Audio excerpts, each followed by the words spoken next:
What's going on, everybody? It's Matt, aka the Lumberjack Landlord, here for our 11:30 Eastern Time wonderful broadcast. So, guys, thanks so much for the joining the live stream. So, you get a couple folks jumping on. Obviously, questions are open. One of the things that I want to make sure that I covered today, just as people start filtering in, is the video that I did with Mike Zuber on Friday, talking about the $500,000 house hack over a 10-year period. Guys, this is the stuff dreams are made of, right? So take a look at that video. It basically takes you through step by step. I was actually just in preparation of this video today. I was actually working on another one. The numbers are just absolutely astronomical. They just are completely nuts. I'm rechecking the math. I'm literally pulling statements, mortgage statements from 10 years ago. So we did, the one that I showed was, I think, 2011, and then a refi in the very beginning of 13. The one that I'm working on now is the house that we went to after that, which was 2013, but then we actually refied in 2013 as well. So yeah, absolutely crazy. Let me just put something up there. Bring on questions. We'll make sure that we start us off right.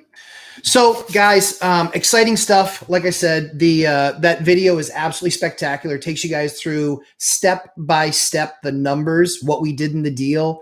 We'll go more into depth if people want us to go more into depth and cover kind of more of what we did in that actual refi. But again, this is what I've done and put into Mike's course, one rental at a time. There's a lot more stuff that we're obviously going to be adding to that. Even more detail. But again, that 4-3-2-1 strategy, I took the time this week to make sure that that video was posted on my site and actually separated. So we actually have the complete 4-3-2-1 strategy completely gone through step by step, everything that we did. Good morning, Crimson Knight. Good morning, Matthew. Appreciate you guys joining. So yeah, just there's a ton of stuff that we have for informational purposes that we'll put out there into that, into those documents. But guys, you see the numbers for themselves. A lot of people have asked over the last week, hey, so I own a single family home, but I think I'd really like to, kind of jump in and do something like this. Guys, it certainly is an option. The only thing I would really caution you on that you really want to make sure you take a look at is, before you put your house on the market, before you contact a broker to put your house on the market, before you take any of those steps, just call and talk to a mortgage broker first. Call and talk to them. Make sure that they are putting in black and white. Here are the rules. Here's what we will allow if you want to sell your house and do a house hack. Sometimes your lender will be reticent to do so, and it's because they will have to convince Fannie and Freddie that you're not trying to get around the situation and use that as an investment loan for an investment. Now, what's kind of crazy is that in the last week or so, the Biden administration has talked a ton about 2 to 4 unit lending, because for obvious reasons, because FHA actually counts 85% of your rents towards your income, for obvious reasons, the house hack is going to quickly be an in vogue thing to do. It's been a periphery thing, for the last, or on the periphery for the last, I don't know, few years. There's some people that do it, some people that talk about it, but this is what I did over a 10-year period to amass the amount of real estate that I did. The downside, sure, I had to move every 12 to 18 months. Whatever. It was fine. Didn't have a family. It was easier for me to do. That was certainly the goal. Other things were, it was constantly, there was construction going on, way it goes, and not crazy heavy construction, but, you'd be without a kitchen for a week or a week and a half. You'd be without, one of the working bathrooms for a week or a week and a half. But that type of work that was able to be put in, some of the work I did myself, some of the work I contracted out, some of it was hybrid approach where I had them do it and then some I did it. So again, this is the critical thing that we actually can show you guys is exactly kind of how we did it.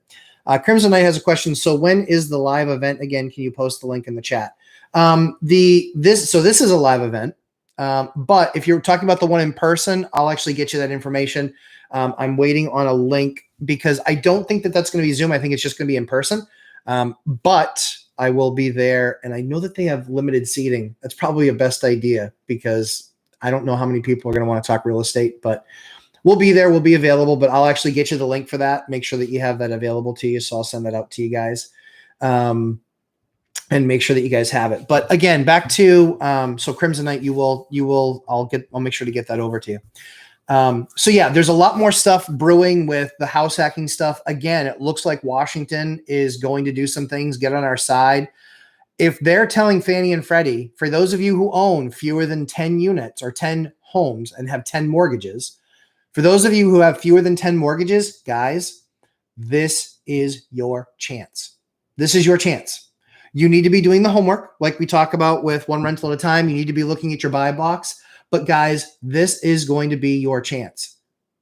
If they are going to start putting programs in place, because now they're saying, hey, the house hack can be a thing. The house hack is actually something that literally there's going to be legislation getting behind.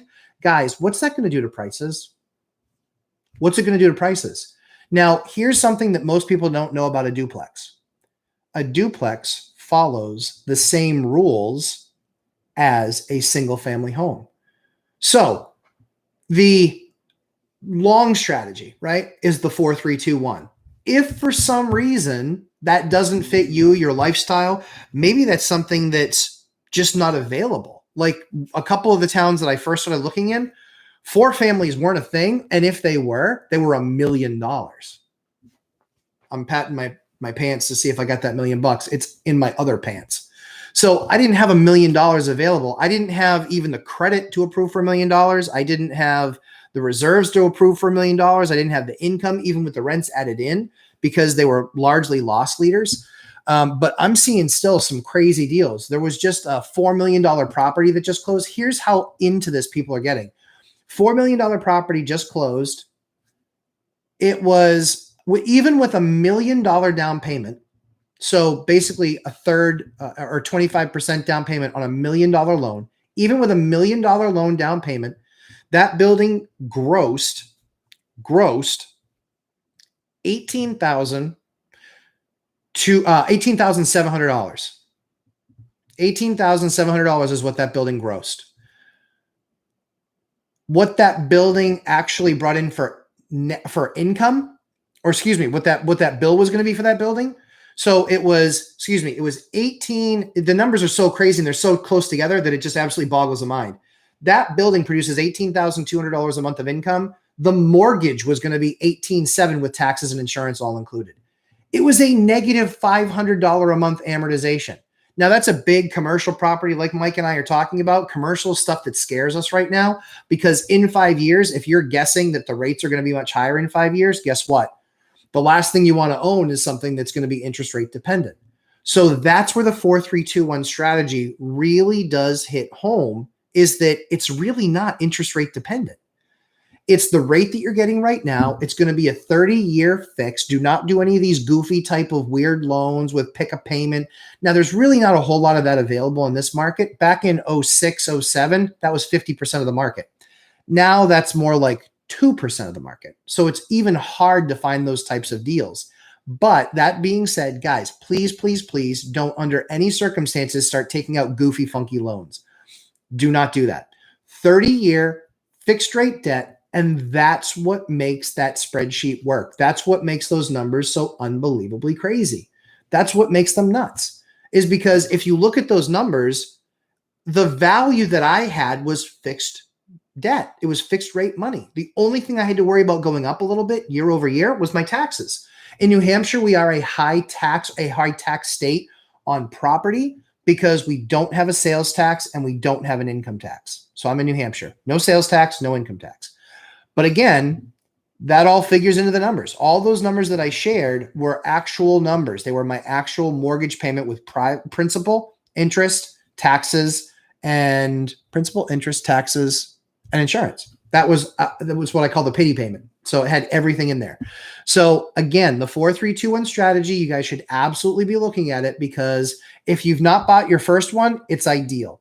If you're in a property now and maybe you're in a 3, 4, 5, or maybe probably a 4 or 5 or a 2, 3 or 4, then you can actually look for that next deal. Again, make that a house hack. Make that something that you move into if you're currently already hacking and living in a duplex or a triplex or a quad.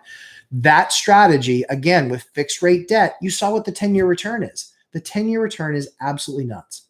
So as we start to go through, as you guys start to add questions, please feel free, add questions. We certainly want to cover that content for you guys. I'm also going to be looking at my phone as well, because I'm looking for another couple updates just coming over on text message from other folks. So again, please feel free, put any questions that you'd like in there. Happy to answer them. But again, guys, the house hack, I'm telling you, this is going to be one of those things. And I love one rental at a time in the single family home. However, single families in my state, and usually in high property tax states, usually don't work very well. They're usually extremely, extremely tight returns. You're looking, and real estate's obviously hyper local, but look at Austin, look at my state, pretty much anything in New Hampshire, look at a lot of stuff in Florida, single family home. Again, what you'll find is much narrower margins, because they're looking to make up on the money side. The state is not on income tax, not on state tax. They're looking to make it up on the other side, which is property tax. New Hampshire has some of the highest property taxes. The funny thing is that it's per thousand. So when you look at a house in my area, it might be, let's say the duplex is $400,000. That same duplex in Massachusetts is worth, quote unquote, $600,000, they say. Well, my rate is much higher, but they're valuing it based on 400, not based on 600. So even though their rate's much lower, their effective payment's going to be much higher, and you'd be hard pressed to find that the rents are that much more expensive. So the interesting thing is relative cost. Make sure that as you're evaluating markets, if you're in a position like I am, where I can go 10 minutes north and be in Maine, or I can go 15 minutes south and I can be in Mass, I evaluated all three markets. By far, New Hampshire had the best returns, but the other piece that it also had was it had a state government that was actually much more aligned with landlords, not tenants. The only reason I look for that is because Maine and Mass are pretty difficult to do evictions in, and certainly with a national eviction moratorium, but even more so, they're starting to put their own eviction moratoriums in. That's something that they're just completely doing on their own. Then the other thing that they're also doing is eviction during the wintertime is also very, very difficult. So you could end up holding the bill for somebody living there for 5 months during the winter, and then just too bad, so sad, way it goes. We're not allowing you to evict people during the wintertime. New Hampshire does not do that because they recognize a contract is a contract. And if you signed up to pay a contract and you don't follow through, then you are held responsible for not following through on said contract. So we have some questions we can certainly jump into. So John in Texas, what are the disadvantages of an A-class property? That's a great question. So the disadvantages, I believe, so I don't buy A-class. I don't buy A-class specifically because I'm a value-based investor, VBI. Value-based investing is never buying properties done, because there's no real value that I can add to it. The real value that I add is buying a B-class or a C-class property. And when I say C-class, be very careful. I'm not talking about C-class location. I'm talking about C-class property in an A or B location. Because just because you're in an A location doesn't mean you're an A-class property. You could have a great location and the place could be a complete and total dump. And quite frankly, you'll still get okay rents. But I want to so I'll look at an A-class area on a B or C-class property that I can then upgrade to an A-class, because I'm looking for value-based investing.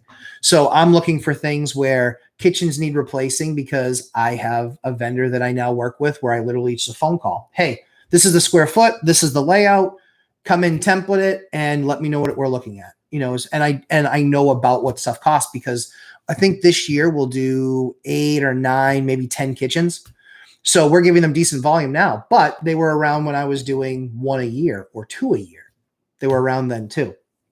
So the disadvantages of the A is usually that your margins are usually more compressed, and that you're B, usually not able to do a whole lot of value investing because everything's already done. Those are the only disadvantages I see. The advantages are Usually it's a better tenant, because they're having to, make more money. If you judge, debt to income, usually you're going to see something better and stronger there. And then B, the advantage is that you don't have to worry. Again, it's usually a great neighborhood. There's usually no issues. If they're a thorough tenant and they call the cops and say, hey, is this a good or a bad area? We just close a lot of that stuff. We share a lot of that stuff with folks. So we're upfront about it. But it's just something to keep in mind, because maybe they don't consider it. But again, that's why those are the disadvantages I see to an A-class property. Is I'm always looking to build and create value. Now, Dion actually does A and B, because he wants it basically rent ready, or for very, very, very little money rent ready. Me, it's not my thing. I don't really like doing that because I like putting my own touches, nice finishes, A-class finishes. And even if it's in a B neighborhood, but I can give A-class finishes in a B neighborhood, I'm going to, at that point, get the highest rents in that B neighborhood. So yeah, the only thing that I really avoid is C or D-class areas. Really the only thing that I make sure to stay away from. I'm actually always looking for, if I can get an A-class area with a C-class property, that's a win for me, because I will make it an A-class property. I'll turn it into that. So I do own a lot of A-class stuff, but I made it that. And I wasn't just buying it like that, buying it done. What's the minimum credit score you accept for your tenants? Need to improve my screening process. Okay, so G-In. Here is what I would recommend. Watch my video. Watch my video that I did called The Landlord's Playbook for Evictions. The reason you need to watch that video is I take you through step by step everything that I do when evaluating a tenant. My rent box, Mike calls it his buy box. I have my rent box. My rent box is something that I'm constantly reviewing, more so even than my buy box. My buy box has stayed pretty static, but my rent box continues to roll because every year we have more tenants. Every year we have more units. Every year we're looking for how do we get got by somebody? The good news is we don't get got very often. We got once in COVID, just one time. And she's won a couple battles, but she's going to be losing the war in the next couple of weeks in court. So I'm excited for that. And thank you, Supreme Court, for finally standing up for our rights and doing the right thing. Although I don't think it should have taken this long, but glad that it finally happened, because delayed justice is better than no justice. That being said, the other thing that you guys can look at too is on the tenant improving screening process. The biggest thing that we've changed is the review of their rent paid over the last 90 to 120 days. I want to see an ACH payment going to a landlord. I want to see canceled checks. I want to see a Venmo payment going to somebody that says, where it says rent. I mean, if you're building a case and you're trying to, fool a landlord and, can put a dummy in there for the last 4 months each time on the first, you can also see when they paid the rent. Did they pay it before the first? Did they pay it the first, second, third, fourth, fifth? Somebody actually showed me their rent verification. And I said, great, when was your rent due? They said the first. They never had a payment in before the 8th. And they had some that were like the 14th and 15th. What am I, dumb? I mean, don't answer that question. It's kind of rhetorical. But I'm going to take a tenant that's giving me references, showing me that they're going to be between a week and 2 late every single month when I have 30 people applying for every unit I post. Like, guys, that's just, but literally people will do this. They won't think through that. So watch that video. It's critical. If you have questions about the video, certainly post them. As you guys see, I answered. Don't usually answer in the first day or two, but it usually takes me a couple of days, but I do answer. So just make sure that you're taking a look at those videos, because everything that I do for my tenants is in there. Now, very clearly, I do not differentiate between a voucher Section 8 public housing tenant or a full cash paying non-program tenant. My criteria is identical. It's identical. There is no variation between the two. My rental box is exactly the same. The requirements are exactly the same. This is actually proving to be a little bit of a problem for me, because I've had almost 20 applicants on the housing side, and only 2 people have qualified with my 680 credit score that I asked for. Only 2. They can all check the box for rent being paid because they don't pay their rent, but only 2 of them could qualify from a credit score perspective. something to keep in mind. I might have to, look at that because, or lower this credit score for, for attainability. I might have to lower that. I don't know. Right now, it's a challenging part. I kind of see the logic of before a good credit score and the income to make the rent and pay rent on time has always been the model. Now with so many people having bad credit, it's kind of tough. It's kind of tough because, their rent does get paid. And if they mistreat a unit, they can get tossed out of the program in our state anyway. So it's really tough. I'm considering, what I might be able to do to fix that or help people. But yeah, like I literally saw a credit score of 480 or 46. Like you got to be allergic to paying your bills at 46. And we do one thing that we do is, if we see a score that low, we ask them, is there any sort of a medical bankruptcy or anything like that in there? We do ask that. So if it is a medical thing, we actually are, we basically ask for more data, but we largely will throw it out because sometimes, that's just happens. Somebody was in between jobs or didn't have insurance and got hit with, $50,000 worth of bills and they make $25,000 a year. Like I'm not going to hold that against them. Like that's, so something happened health-wise. We just look at that. We look at then all the other bills. Cause if you have all of your other bills are still late, that's a problem. If your other bills are still all pretty much on time, then that actually helps us go the other direction. Let's see. The Ramirez Real Estate is possible to combine the 4321 strategy with the Section 8 program. Yes, it is. I mean, to apply both investment strategies at the same time with the same properties. Yes, it is. Yep. I'm actually doing it. Yep. Actually, one of my students is doing it. So one of my students is actually 4321. He got his 4-unit. In using his 4-unit, he is rehabbing one of the units. He'll live in that unit. And then each of the other units over the next 6 to 12 months, as he needs to rehab them, he'll be giving people notice. Hey, I need to rehab the unit because I need to bring it up to this market rent. He'll be using the binder strategy because I think that was absolutely brilliant what Dion created there. So he'll be using that piece. And yes, he actually has already filled out the paperwork, sent everything over to the housing program.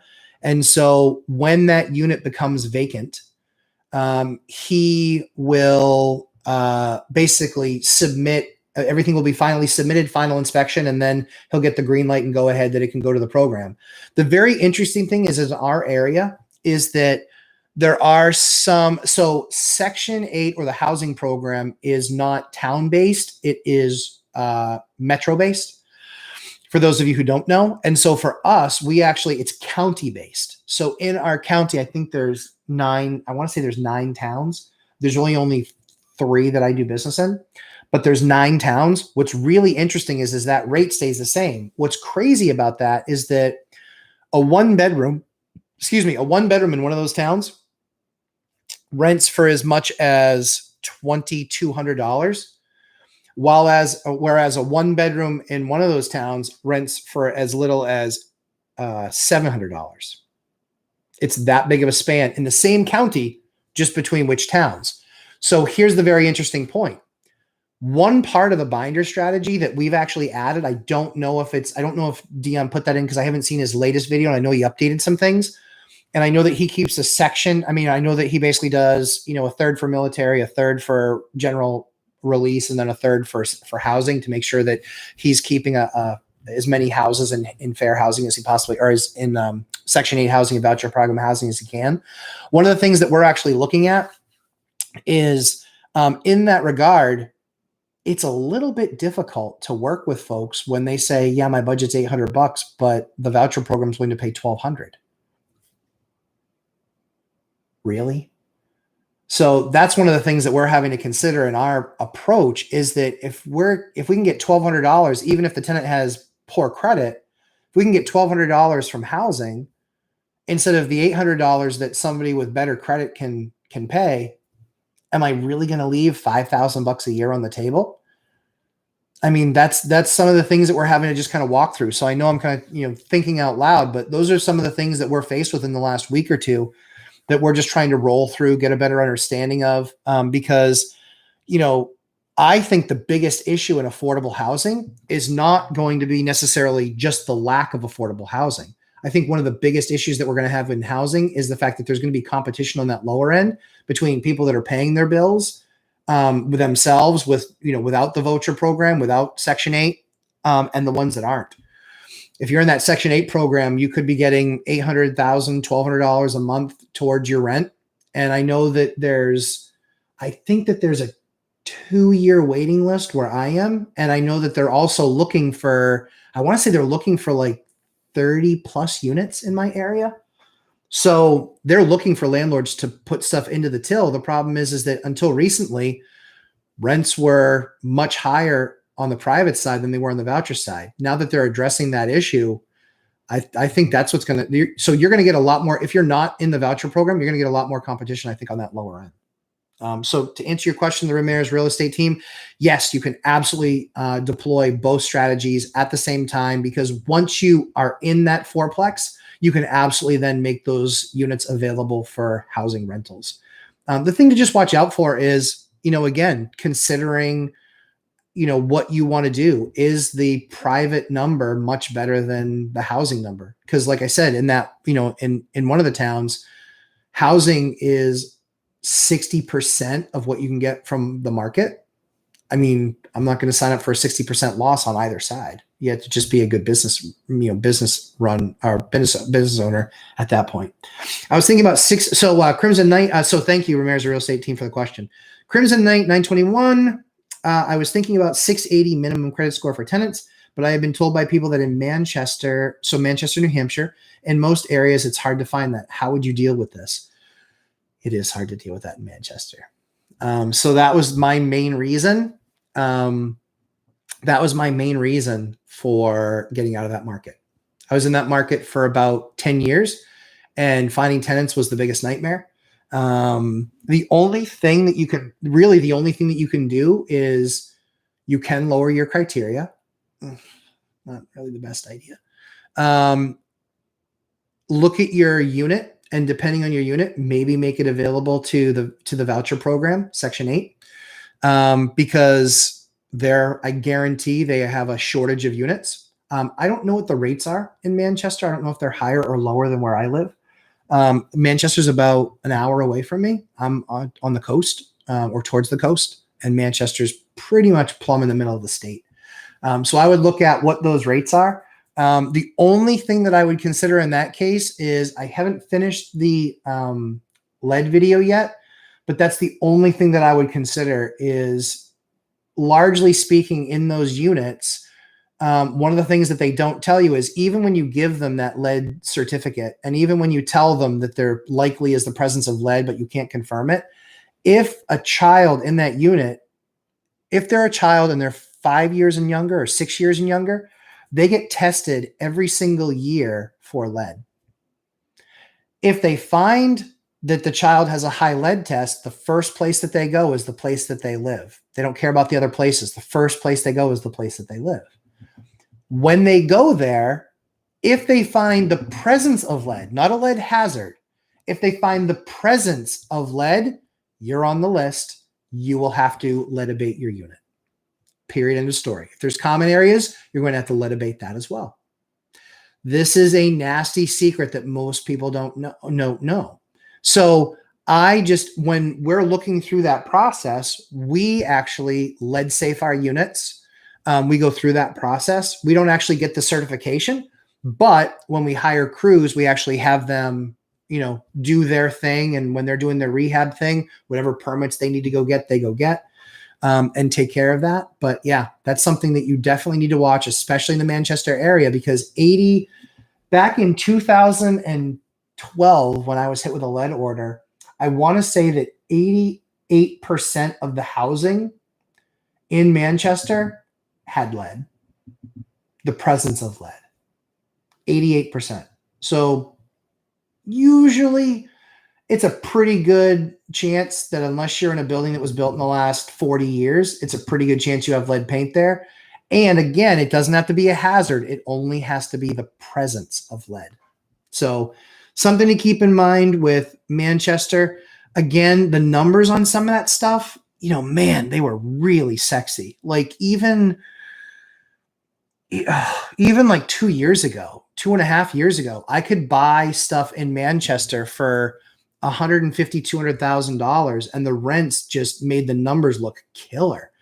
But there was all the risk on the other side. Anything larger than a duplex in Manchester, needs something called a certificate of occupancy or a certificate of compliance. They've changed the name a couple of times of what exactly it is. But if it's over 2 units, what that immediately means is every 24 to 36 months, you're going to get a visit from an inspector that's going to go through your entire house and then tell you all the things that their expectation is that you're going to fix. Then they charge you between $100 and $200 each time they show up. And if it's not done, they schedule you again and you get hit another $100. Each time they come back, it's between $100 and $200. They expect that list to be done. Every single time they walked my property, and we keep up our properties, we spent a ton of money on our properties. Every single time they would find something that was existing previously that now was an issue that now they were going to hit me for. And it would cost me, I think my best year ever was $3,000. My worst, you guys don't even want to know. My worst was $30,000. It was $30,000 because they said that the painting had deteriorated in some areas where the wood had now deteriorated. And they said we needed to then side the house. And it wasn't a spot side. They were like, no, you need to side the entire house because now it's behind. Now it needs all doing. Guys, it was like I said, like $30,000. Now we did it, but it was difficult to get a crew out there. It was timing. It was a bunch of issues. We got hit with, I want to say, because they do that re-inspection every 4 to 6 weeks. And if you reschedule it or cancel it, they still hit you for the money. So it's just, Manchester was not for me. I had a horrible experience there. I'm sure that plenty of landlords make plenty of money there, but that is not for me. I hated every bit of it. I did not enjoy being a landlord there at all. I felt like everything was punitive, even though all my tenants were thrilled. They loved the building. It was a nice place, but every single time they hit me with something like that, guess what I had to do? I had to raise rent to make the property up to the city standards. And it's not like it's this low standard. They literally every 2 to 3 years, they come in, they do this walkthrough. And maybe it was just the bad inspector. But the other thing too is that they don't rotate those inspectors. So it was the same guy. And they have like 20 to 30 of these inspectors in the city of Manchester, 20 to 30 of them. And all they do is basically come and bang me up every 2 to 3 years. And again, it's not like my properties were in bad shape. My places had, new kitchens, marble floors, like they weren't dumps. They were nice places. And it was just unbelievably painful. In fact, if you want some, giggles, you can look the property up. It's 331 Pearl Street in Manchester. 331 Pearl Street in Manchester. It's a beautiful building. I think you guys will see that. But it was bad. We got banged up every single year. So to answer your question, Crimson Knight,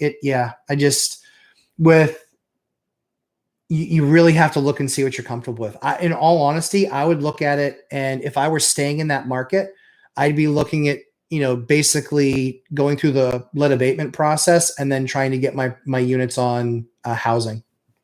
Because I think you're going to see the same lousy scores, largely speaking. I think you're going to see the same, 580, 610, 620 credit scores. I think you're going to see the same scores. The only difference is their rent is then guaranteed.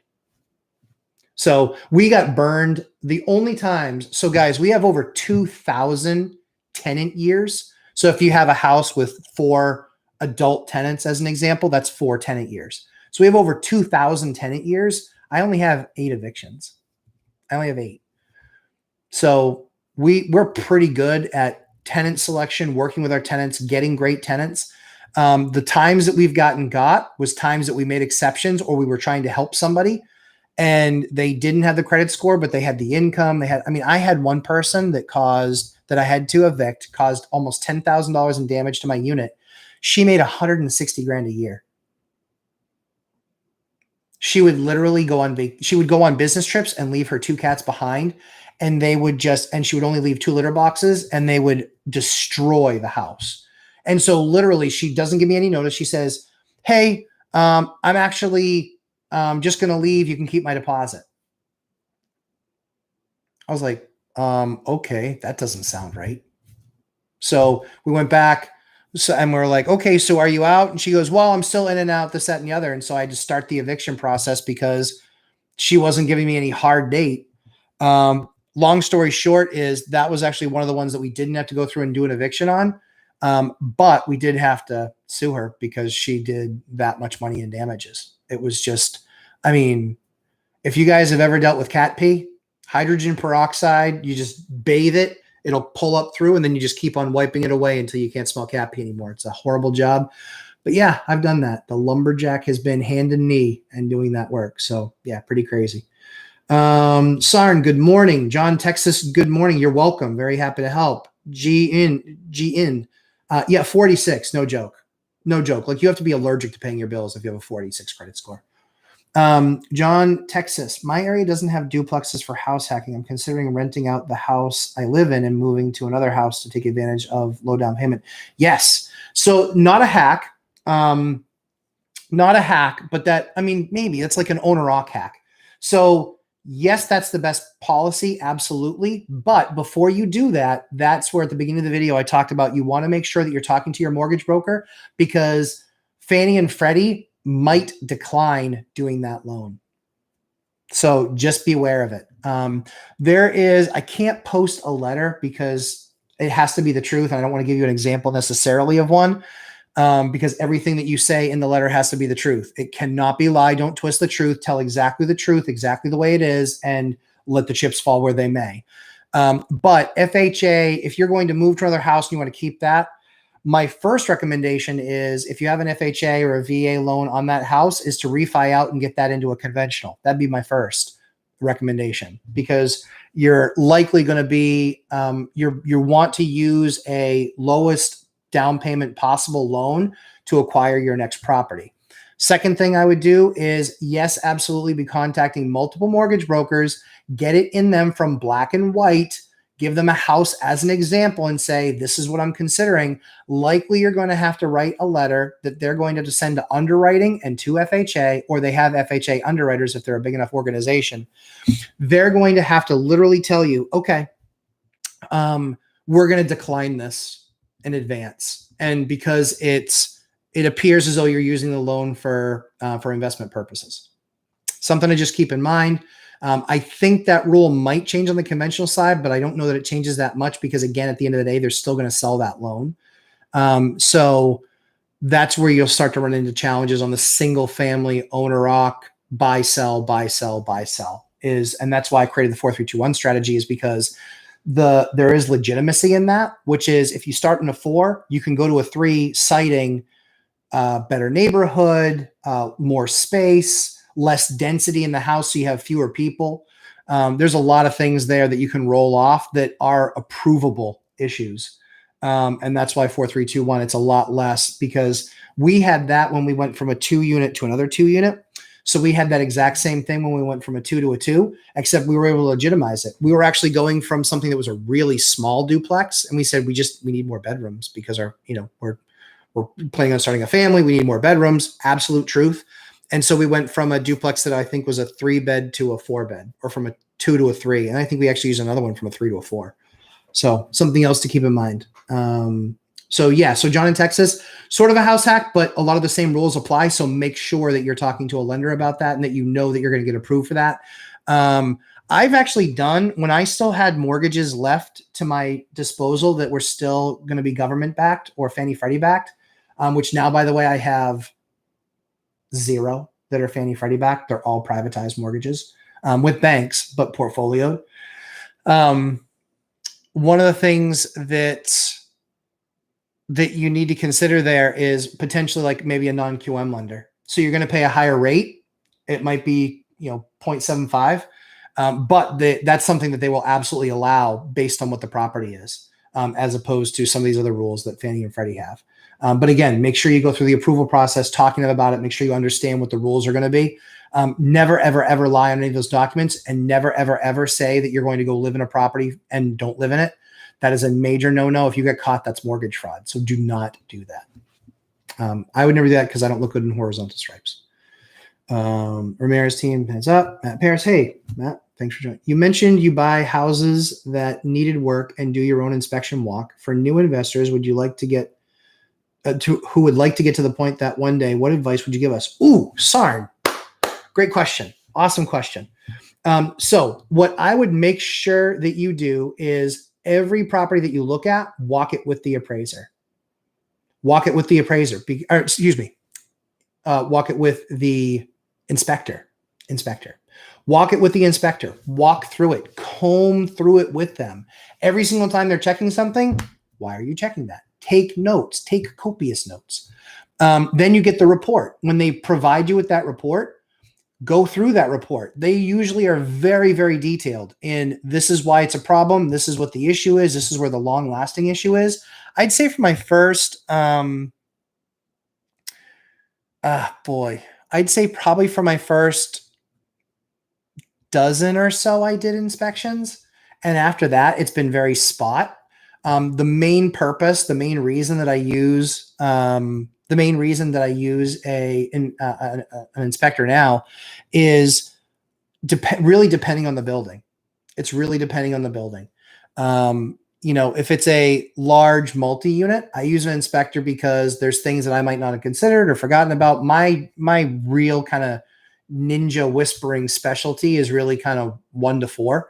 The bigger buildings, if there's certain differences in fire codes and things like that I don't know inside and out, so I'll actually hire them to make sure to take a look. In my area, if you have more than a 6-unit building that was pre-existing, you have to sprinkler it, or it has to have sprinklers. To add a sprinkler system can be tens of thousands, $30,000, $40,000, $50,000, $80,000. So if that's something that's needed that was previously missed, the other thing I'll do is I'll call the city. Hey, is this building in compliance with everything that you guys have on the rules on the book for rules right now? I have to know that because I'm about to make a massive, usually 7-figure investment. So based on having to get that investment, obviously that can be one of the challenges. So let's go to more questions. So Sarn, hopefully that answers the question. But yeah, notes, watch. Read the inspection report. So many people get the inspection report and go like this. They go, yeah, the guy said it was good enough. Holy crap, guys. Read that inspection report. You probably paid, right? You probably paid anywhere from $600 to $900 for that appraisal. Read it. Go through it step by step. I actually helped a friend of mine with an appraisal. We spent an hour and a half going through, not appraisal. I keep on saying that, inspection report. I went through his inspection report page by page by page. Page by page, every single note. And I was like, all right, here's the 3 or 4 things you need to worry about.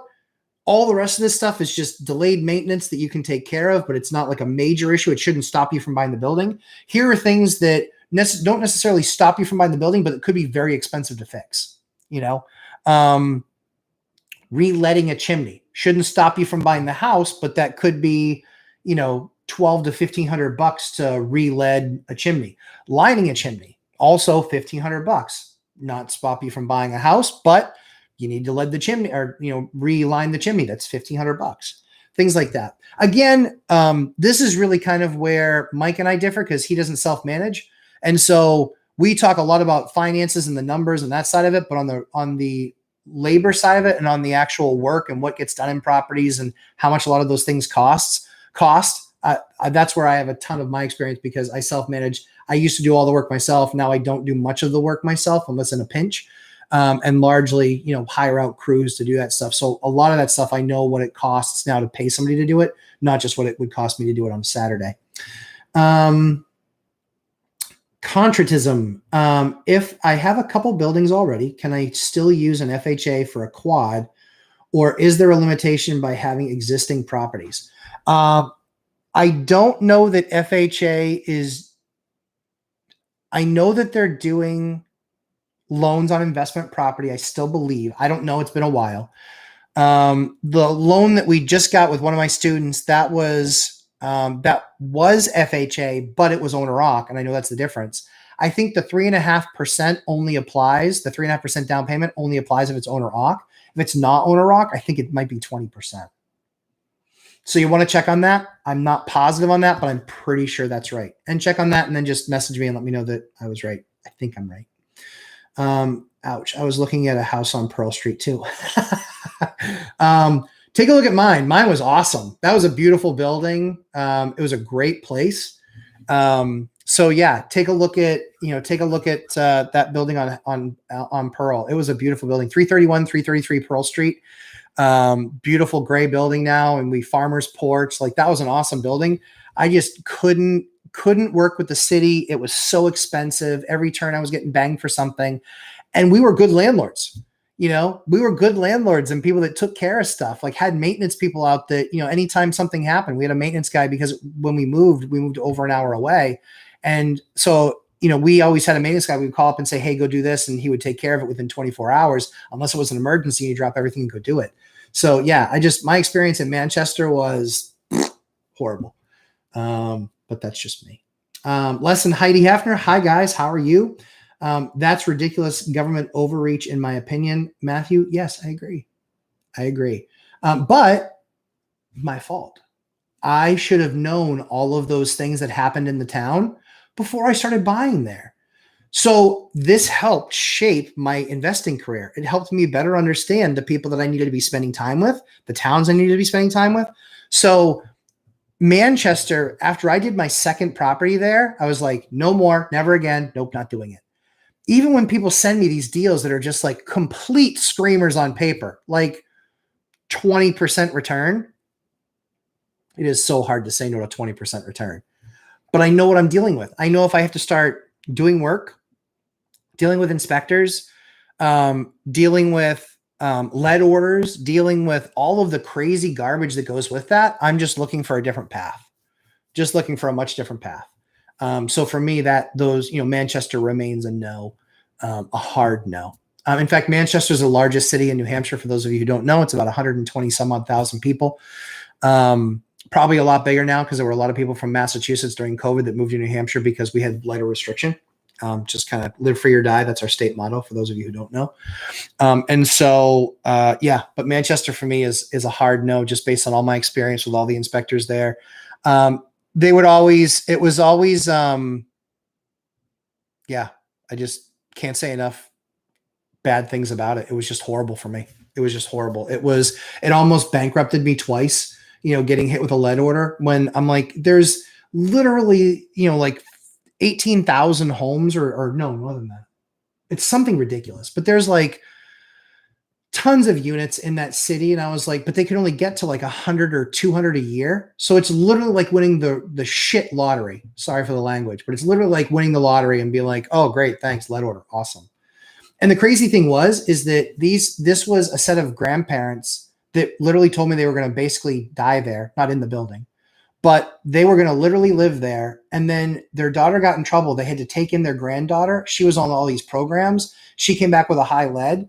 The crazy thing is that here's how much you need in your system to get a high lead in my state. In my state, it's 5 deciliters. I think it's 5 deciliters per 1,000.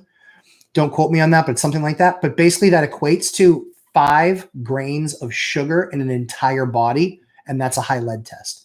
Now, I'm not saying that lead doesn't cause issues. I'm not saying that at all. All I'm saying is understand what your building is and who you're renting out to, and understand what your risks are. You have to do that as a businessman or woman.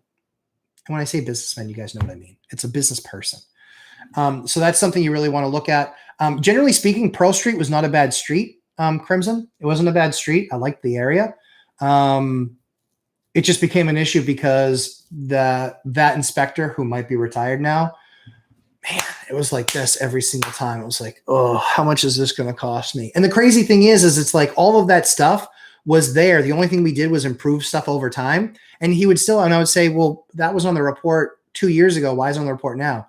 Yeah, I must just not have recognized it. And then he would write it down. I'm like, what the hell? Yeah, so that was a problem. Ramirez Real Estate. Hey, thank you, Ramirez Real Estate. Appreciate that. Yeah, 4321. I'm telling you guys. And if you're a broker, which it appears as though you you got to be sharing this with your people. Like, this gets them on the property ladder. The thing that you're going to probably run out of faster is 4 units than you will people that want to do this. But then you can get a good qualified buyer. You can get a great building that's definitely going to be a larger sale than a single family. And thirdly is you're putting them on the property ladder. They're going to remember that. And fourthly, and most importantly, it's probably only their first deal out of 4 more deals. You're building your own business, and they're going to be quick turns, 12 to 24 months in most cases. So for real estate agents that are watching this stuff and not doing it, oh my word. Like, if I were a real estate broker, this is what I would be doing. I'd be introducing strategies to my buyers to give them more options than having to potentially buy, in my market, an overpriced, overvalued single family home, because the affordability index is effectively a 4 in my area. That's what I would be doing. Shar, good morning. In the beginning, how did you avoid hard pulls to your credit when shopping for a mortgage?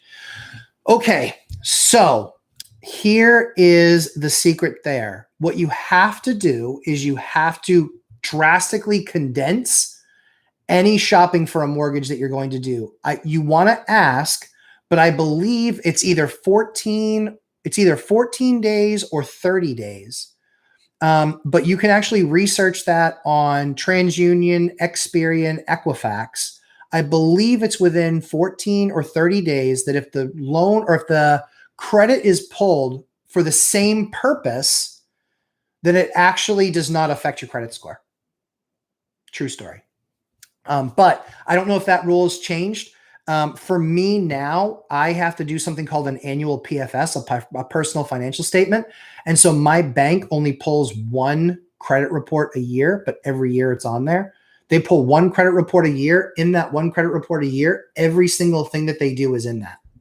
So I only get that 1 credit report pulled. Even if I buy 4 properties that year, I still only get 1 pull. Before you're in that stage, when you're doing PFSs with banks and that sort of stuff, when you're just a beginning investor, what you want to look at is the Experian, Equifax, and Experian rule, number 1. Number 2, they're not going to accept a report that you ran by yourself. They actually have to pull it. It's part of the mortgage process. So the only thing that you want to do is, if you found the property that you really, really want, is I would be, before you find the property you really, really want, talking to each of those lenders and saying, when you do the hard pull on my credit, what are the rules around that? And that sort of thing. So it's more questions, more phone calls, but I believe most of them will say, we'll pull it within this span. And if you do it within that span of 14, I think, or 30 days, again, double check all of my information because it's been a while since I've done that, but double check all that stuff. But I believe it's 14 to 30 days, right in that range. And then it won't actually impact you and hit you a second time. So that's that. Hopefully that's helpful. Shar. Sarn, you're very welcome. Glad it was helpful. Ji-un, I've been investing in single family homes, but thinking about more to an apartment complex for the next investment, and anything to watch out for or suggestions. Yes. So glad you asked. So single family homes are awesome. Like I said, depends on the state that you're in, if you can pick up enough margin to really make them worth it. Like Mike always talks about, is you want to evaluate each deal and do a good to great deal. If you're sub 3%, is that really a great deal? At any level? I don't think so. I don't like deals that are that tight. So that's why, again, dominator of the duplex. I love duplexes. So even if you're not doing the full 4-3-2-1 strategy, 2s are great. 3s are great. 4s are great. So here's the biggest thing you need to keep in mind when looking at these next set of purchases. If you are a 4-unit or less, it is still considered residential and can get a residential loan. So it still might be 20 or 25% down, but you still qualify for a residential loan because they can still sell that residential loan to Fannie and Freddie and become only servicers on your loan. If you are looking at 5 units and above, throw out all the rules. It's completely a bank by bank decision, number 1. Number 2 is that rate is not 30-year fixed unless you're going through a non-QM. So if you're doing a normal mortgage to a normal company, you can look at a 5-unit, but you're largely dealing with the commercial side of the bank at that point. If you're dealing with the commercial side of the bank, a whole different host of rules apply. Worth it, but a whole different host of rules apply that you really have to understand the commercial process. Second thing, that is not fixed rate debt. You can get 5-year, 7-year, 10-year, but you can't get anything longer than 10-year from a bank on a commercial loan. So if you believe that rates are going higher in the next 5 years, like I do, it lessens the value of a 5 to 20 unit building for me, because I know that I'm going to have to refi that debt in the next 5 years. And more likely than not, to keep up with inflation or to stave off inflation, rates are going to be higher. If they are markedly higher, what happens? Right now, I buy at 3.75 on a 5-year commercial loan, which amortizes over a 25-year period. The problem that I have at buying at 3.75 on a 5-year with a 25-year amortization, meaning the payments are figured as they're spread over 25 years, not like a residential, which is typically 30. You can get 15-year and 20-year loans on residential stuff, but you can't get more than 25 on a commercial with a commercial bank, with a non-QM. You can. So non-QM, like Velocity Mortgage, they're a public company. Stephen Dow, who's on Mike's channel, Velocity is publicly traded company, so you can understand the company that you're investing in and that they're investing in you. But their rates are going to be markedly higher. Markedly higher. You could be a point. You could be a point higher. You could be a 1.25, 1.5 higher. If the numbers still work based on that, then 30-year fixed debt's the way to go, especially if you're looking at, because then you have that much more resiliency in your payment and your cost per month.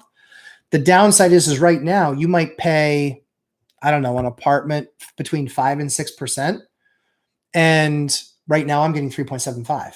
So I'm conceding that I really believe that those rates are going to be going up aggressively in the next, 5 years. I did take the opportunity last year to refi almost my entire portfolio. So in the last 12 months, I refied all my residential stuff. I refied almost all of my commercial stuff, anything that I'd owned for more than 18 months.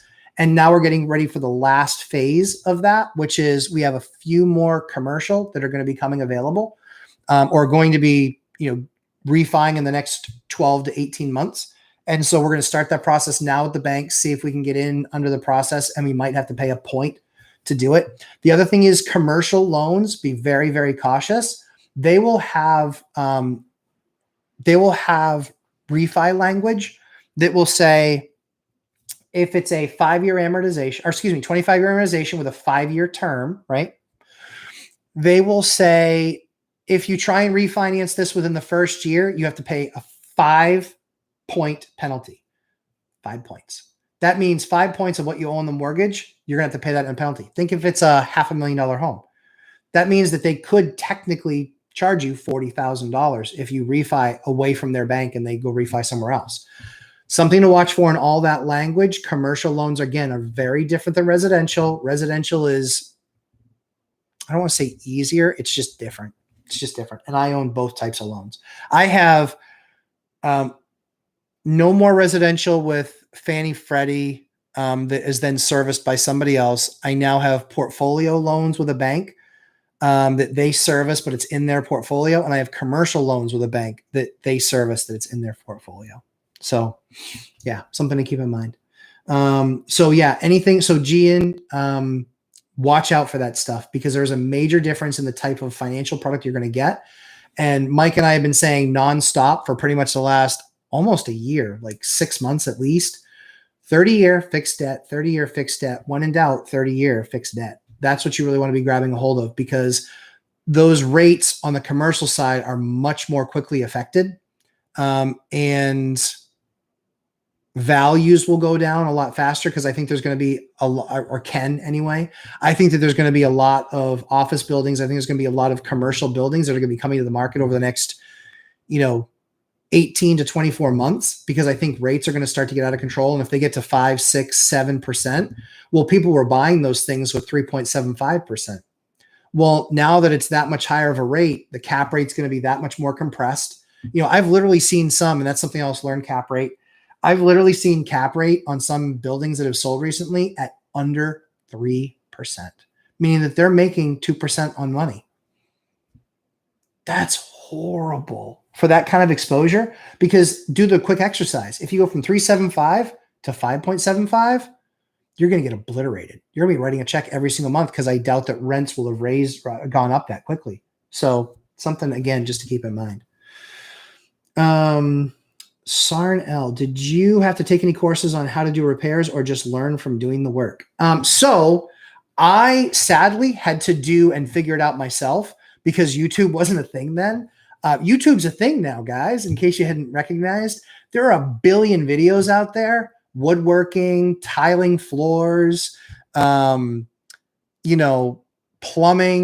things like that. The only thing that you want to do is just check with your city and state if they allow for you as a landlord, if you don't own the property, to do the work. I know in some states they do allow it. In other states they don't allow it. In some states they allow it, but have a cap on the value of the work that you're doing and what that has to be worth. So keep in mind that very much. In where I did it, I always checked that. I was always, legally in the right to do it. To be clear, I still never did electrical. Scares the living daylights out of me. I don't want to create a fire or any of those issues. Plumbing scares me too, because water can be a very expensive issue. So largely speaking, I had professionals do that piece of it, and I just did a lot of the other stuff. As far as skills for the other things, I literally spent $1,000, I think, on tools, and then would actually hire contractors where I would say, yep, I want you to come in here, work with me, and do the work, but I'm going to be your gopher guy. I'm going to get get the nails that you need, get the materials that you need. I'm going to, measure this, measure that, whatever. And just being around it and seeing just kind of how they do it. I'm a fast learner, so I was able to pick up on a lot of that stuff. But with YouTube as a channel now, there are a ton of guys out there that do some really cool stuff. And be careful, be wary of the builder. Watch tradesmen that are doing the work, not builders. Builders scare me because they're all trying to impress everybody and show them how amazing of a product that they can make. Quick story, if you guys know anything about Bob Vila and This Old House. So a bunch of people got into financial trouble because he overbuilt their houses. When he overbuilt their houses, they got stuck. They were like, I couldn't afford to sell it for what we owed on it because we were stuck. I'm pretty sure that's how that went. Investigate yourself, but I'm pretty sure that's how that went, if I remember correctly. And then they got a new guy and new processes and all that other good stuff. But yeah, keep an eye on that. That was more than just a little bit interesting, to say the least. So I didn't take any courses. I did hire other people, and then I just watched what they did. I had the tools enough to be dangerous. Admittedly, I think we went back and looked at the first couple units that we did, and within 5 to 7 years, we ended up redoing a decent amount of that work. What do you want from me? I wasn't a freaking carpenter. The ones at the end, though, those were actually all pretty good. And it was just little things. So I'm kind of, I don't want to say perfectionist, but it has to look really good. And admittedly, I could get it there. It would take me a ton of time, and it was all right. But we upgraded that stuff from the beginning, from some of the first few that I did, and then got much better. I got much better, and then the people we hired are obviously way better than I was through that process.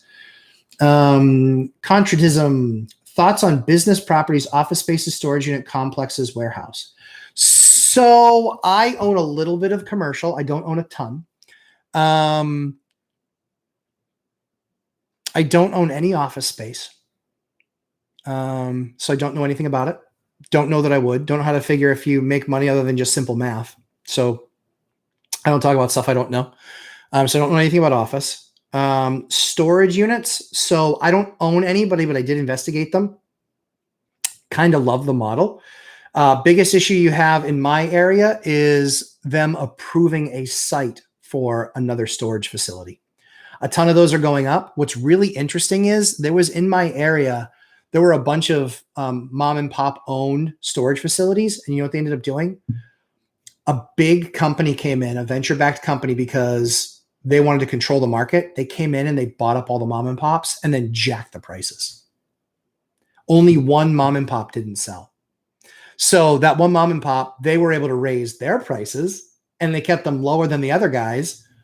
So they actually now have full occupancy, but they have full occupancy at probably, 30% more than what they were charging. Absolutely freaking awesome. I'm so psyched that they were smart enough to do that. And coincidentally enough, I rent a storage unit from them. But yeah, so psyched for them. I was so glad that they didn't sell out, because we literally saw storage units go from rents that were like $115 to $125 a month to $189, $199, $209. Just insanity. And that one vendor was able to do that. And I'm sure they're doing pretty well, because building those units can be very tough to get the funding approved. Not just funding, but the town approval for where you're going to put them, the lot, the level of density. The other side of it is, one of the things that amazed me in the research that I did was how expensive, the most expensive thing I think is the doors and the door mechanism. That was really, really, really expensive.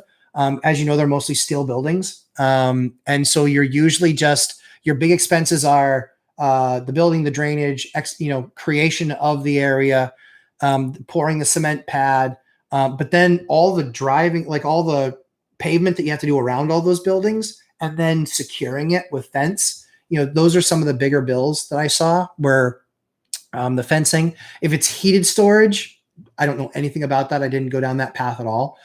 So yeah, I did go down that path when I saw what the process was going to be to getting land approved, and the fact that the town was pretty vocal in saying they didn't want to see it. I just decided not to do it. Again, I got really good at doing the, 1, 2, 3, 4 stuff. And so I could, learning that skill, I could turn those into money a whole lot faster than I could something brand new. So I won't say I won't ever venture into it, but right now it's a no. What other things did you ask about? Storage units, complexes, and warehouse. Warehouse? No, I don't own anything warehouse, so I don't do anything warehouse, so I can't comment on it. Complexes, like apartment complexes. Give me that answer down below, and I'll answer it better. But yeah, if it's apartment complexes, yeah, sure. It comes down to math. The thing that scares me the most is the rate in which you're going to refi, and what you're buying it for now, and all of those rules associated. There's a lot. I mean, that's a lot. That's a lot. I mean, the biggest the biggest building I own is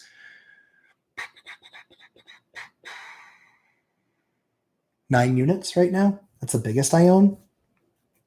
To give you an idea, I don't spend a lot of time in that part of the market because, quite frankly, the return is better on the other side. And that market is sometimes much better because guys want to buy bigger density and they'll write a check and they can do that.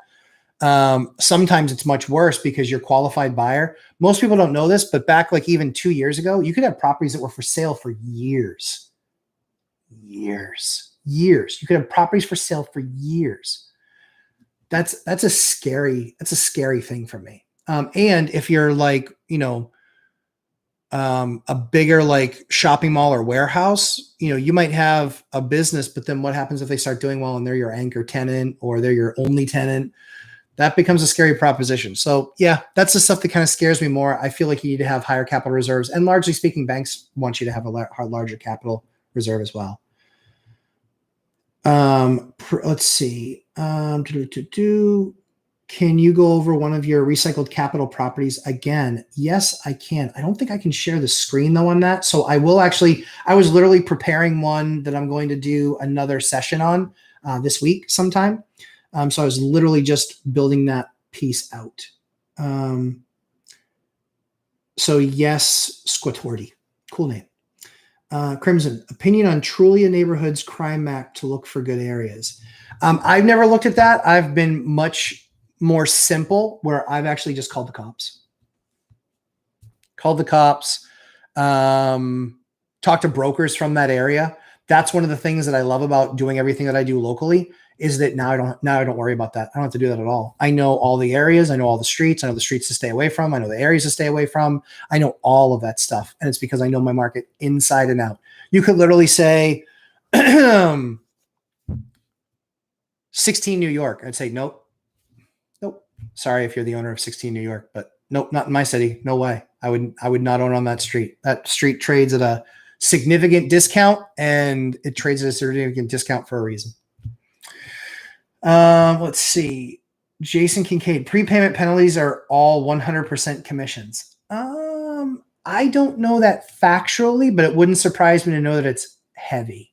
I think that I don't know that to be the case, only because if that is a privately held mortgage in their portfolio, I don't know if they had to do a bond on that. And then there's pricing associated with that bond, and then they have a margin that they work within. So I don't know that for the case. So since I don't know it, I can't argue it. But that is, yeah, definitely. I'm sure there's commission in there. Like, and I'm a commission sales guy. I don't really care about commissions. I get that I make commerce happen. And so I get a percentage of the commerce that I make happen. And largely with the bank, I'm fine with that. The nice thing is that a lot of times you can work with the bank. And when you're actually buying the property, put in there that if I refinance it with you, that there is no fee to do so. If some of my older ones where I didn't do that, I still just request it and say, I'll refi it with you, but I don't want to pay fees. Sometimes the fees are minimal, sometimes they're expensive. But yeah, case by case scenario. And like I said, I don't know about that. I will ask though. GN, good. Glad that was helpful. Can you refi from a non-QM to a conventional? Yep. Don't know why you would. Unless you are, I guess, what's the scenario that I would do that? Higher rate with the non-QM, property then performing. Maybe rates are still significantly lower. Yeah, I mean, I see that maybe, but that's not, I don't think that would be a quick thing. I don't know what the closing costs are on a non-QM. So I don't know if they make a bunch of money there or if they saddle the deal with a bunch of money, and just to make sure that maybe there's, qualify out type of stuff, or 5, 4, 3, 2, 1, like is on a commercial loan. So I don't know. In true transparency, I've not done a non-QM deal. I've talked to a couple of non-QM lenders, but I've not done any non-QM deals yet. I've been happy with my bank. And especially my banker, Tina. She's amazing, Tina and John. But Tina is kind of my day-to-day, and she's spectacular. Everybody look for a great banker that you can have a great relationship with. She tells me exactly the way it is. She tells me what needs to happen. She tells me this is what needs to be done to bridge the gap. I love honest communicators that are forthright, tell you exactly the way it is. And for that, I'm grateful to her. She's been a huge part of my business growing, is because I could trust her, because she always gave me the heads up. There were no surprises, no secrets, no oops, I forgot. She is just amazing. And so look for that type of a banker, because that will be worth its weight in your gold to your business.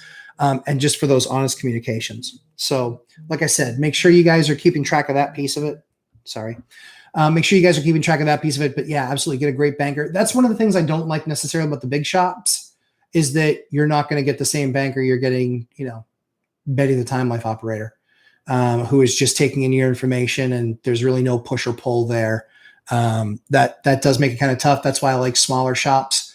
You can have a relationship with them, even a mortgage company. If they're a mortgage broker, they might have 10 different lenders that they work with, but you can have that relationship. They know who you are. You're returning to them. The bigger banks, you still can technically, but I want somebody that's been in the business, got a lot of experience, that can actually tell me, hey, this is what underwriting is, puking on.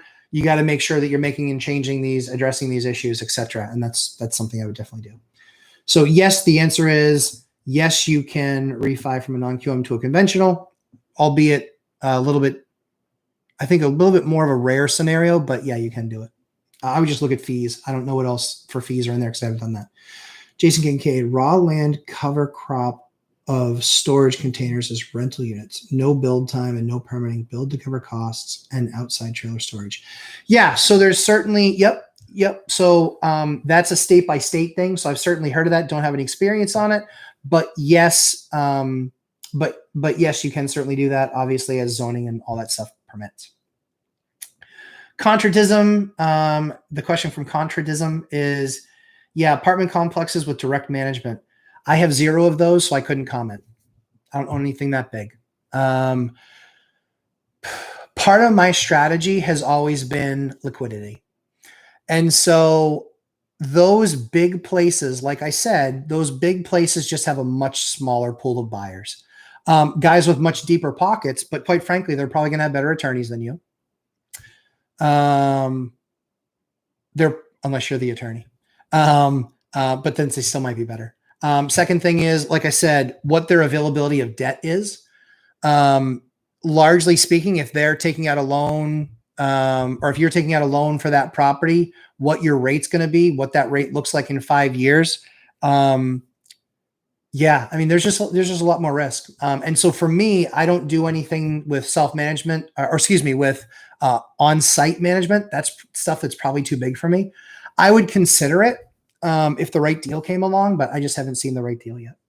Not for me. I don't look at enough of them. And quite frankly, there's kind of the larger players in that space.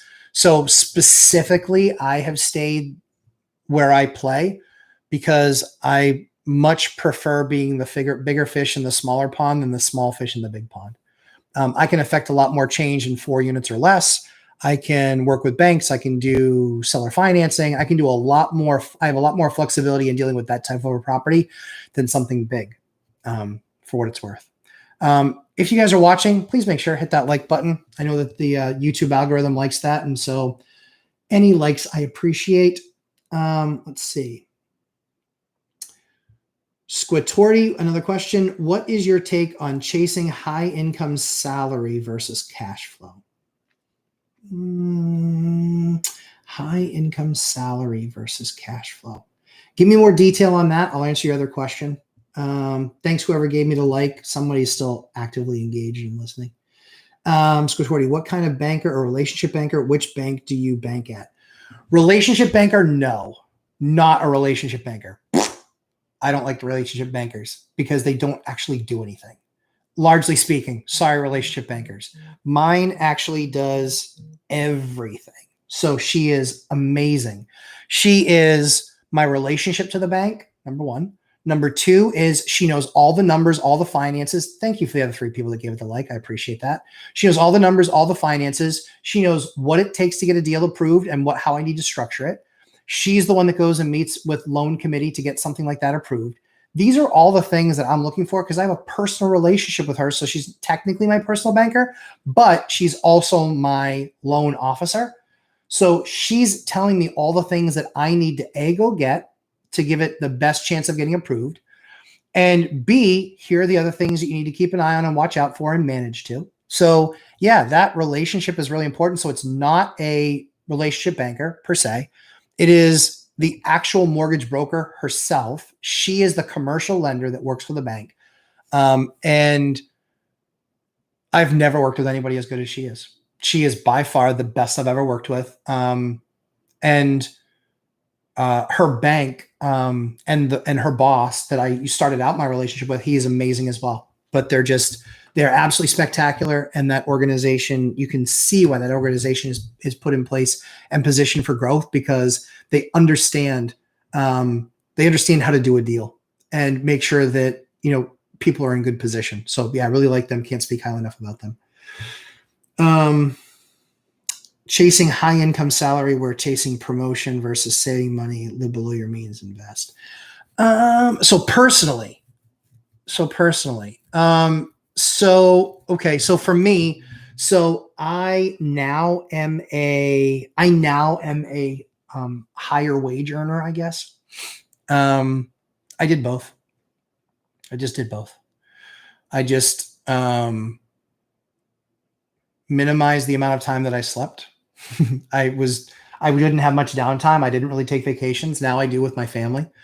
But being just a really good master of your time, as we talk about with Mike, is the most valuable thing that you have.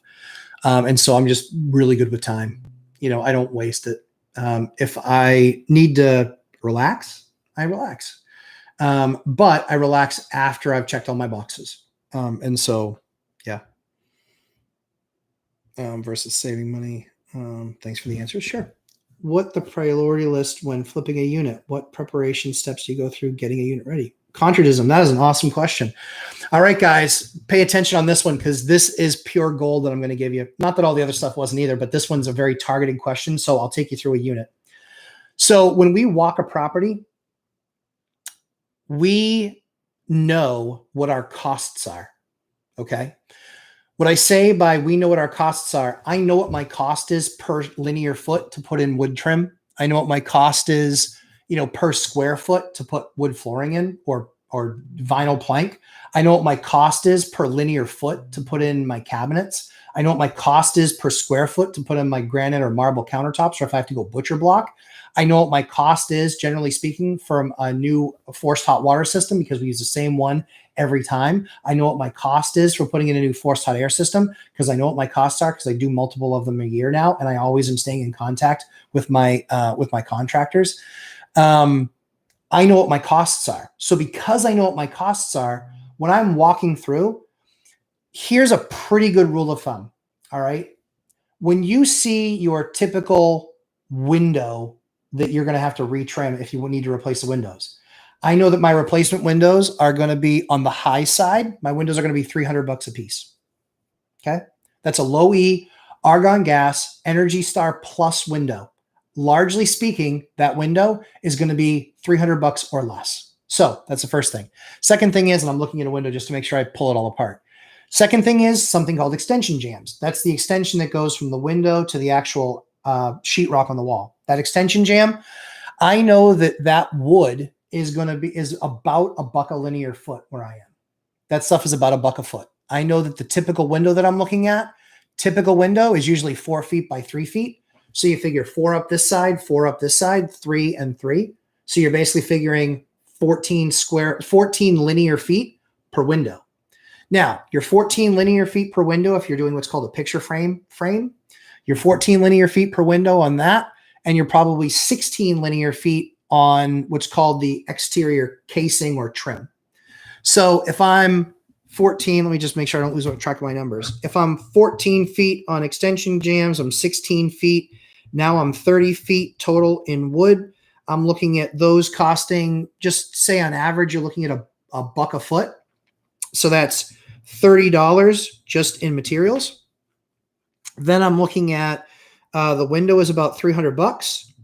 Then the replacement of that window, the guy actually taking out the old window, putting the new window in, usually that's $20 to $25. I can get it done for that because we're redoing the entire window. So it doesn't take that much time to cut out the old window and put in the new one, etc.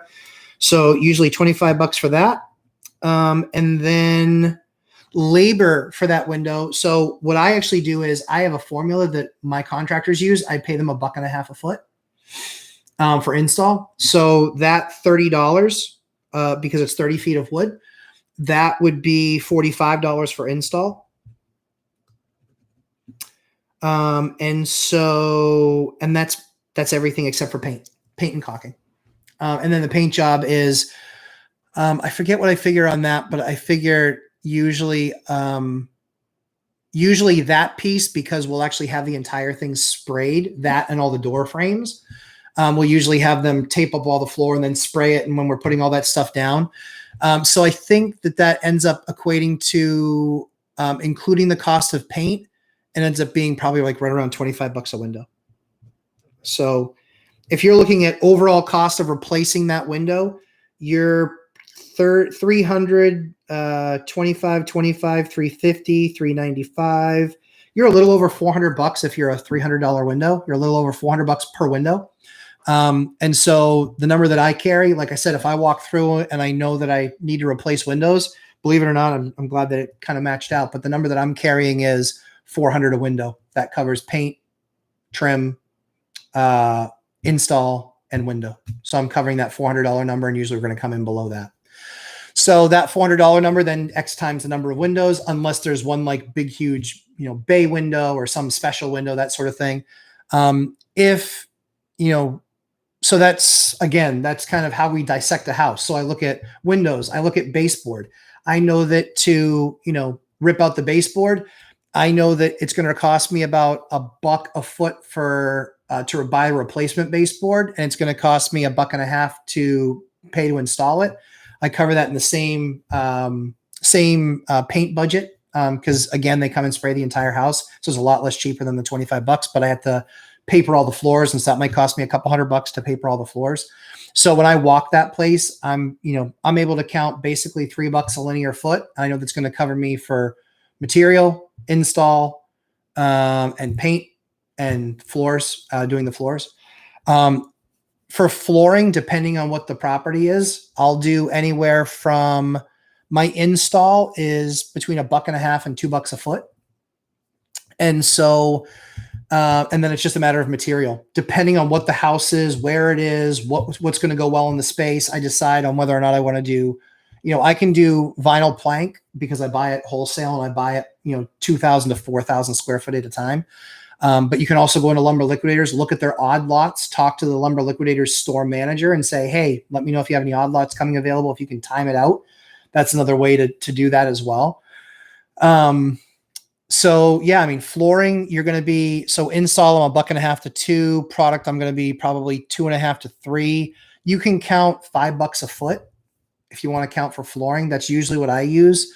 Unless I know, of course, I'm going to do like hardwoods or something more exotic, then I start looking at, $7-8. Tile I avoid as much as I possibly can, because tile is usually, including install, between 15 and $20 a square foot. It's expensive.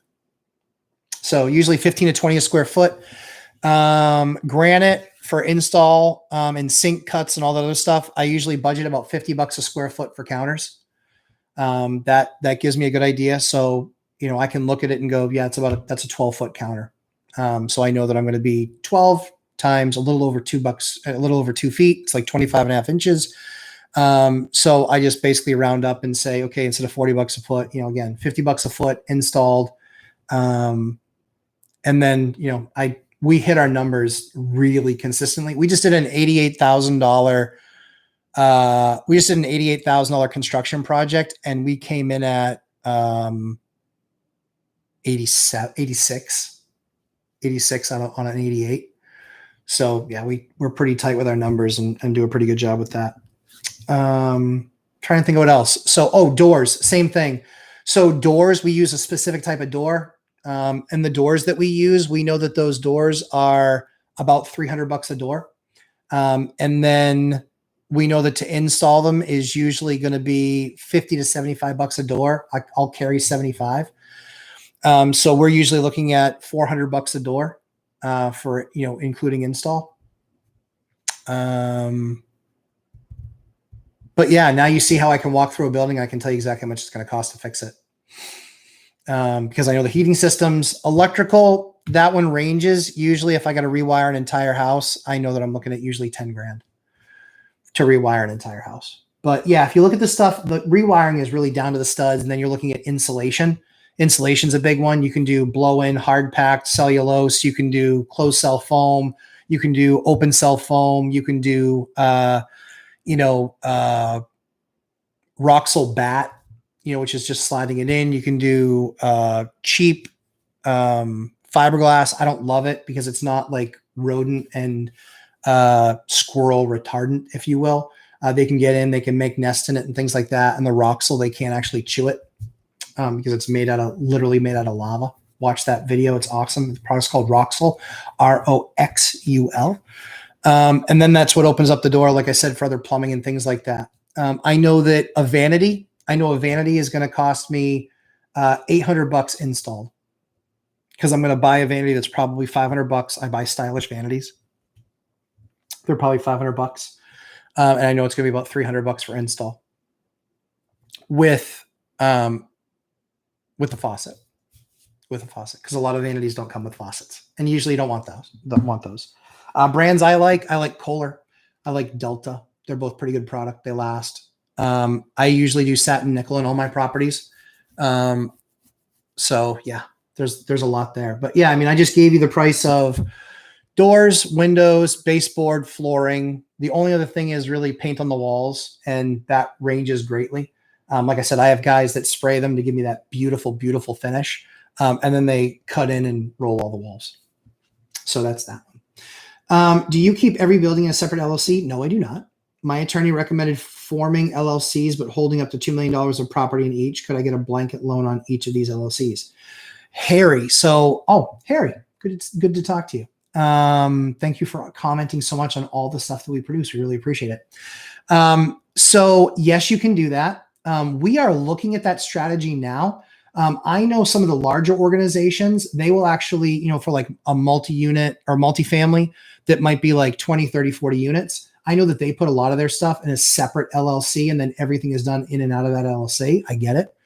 Makes sense. The other thing that I consider is, so I don't have it set up this way now. Currently, I just have a trust. And then I have insurance, and an umbrella on that trust. That's how I have it set up. But as I said, we're actually looking at other ways and other things to consider of how we're going to do that. So we're actually looking at those other items and trying to figure out kind of what the plan is there with those LLCs and how that's structured. I think you have to be careful on the LLC side because you can trigger the due on conversion clause or something like that. I've seen something, and again, not an LLC expert because we're just looking into this now. But my understanding is your bank might not allow you to transfer it into an LLC, and then they can actually call the loan. So you might want to have a conversation with your bank before to make sure that they understand. The reason that they obviously don't like it going into the LLC is because it's a limited liability corporation. It's not you anymore. So a lot of banks won't lend out to LLCs. So I would just have that conversation. For us, we went the trust route because all of our banks are totally fine. We still personally guarantee, which is, depending on who you ask, they hate that idea, don't hate that idea. If I have a debt, I want to pay it off. It's if the business doesn't work out, that's my fault, not their fault. So I did something wrong. Ind Keith might try doing our first BRRRR in the near future if borrowing some money from a relative or friend. What are your thoughts on how much interest to pay? So that is a great question. So that really ranges. So I'm doing one with not a relative. I'm actually doing one where they're actually going to carry the second note, and they are carrying it at 5% interest only for 10 years. And then I have a balloon payment at the end. So that's how that deal is structured.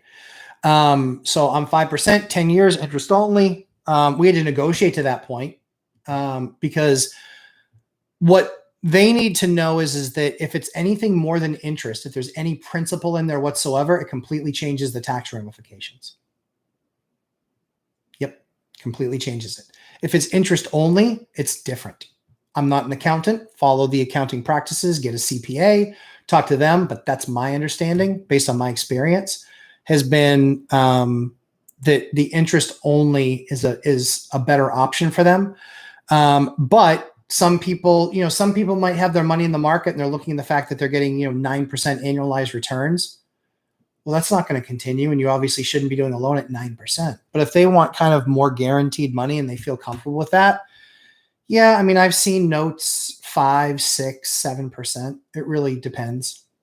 Really depends. Mine right now is 5 because what else are they out there getting 5 on? It's, not guaranteed money, but closer to it. And that they also have, the ability to come back after my property if I stop paying it. So like I said, I don't do a whole lot of LLCs. I don't do any yet, but we are certainly looking at them for sure. But yeah, on the BRRRR, just be really careful on the BRRRR. Right now, refinancing that can be a challenge. It can be a real challenge.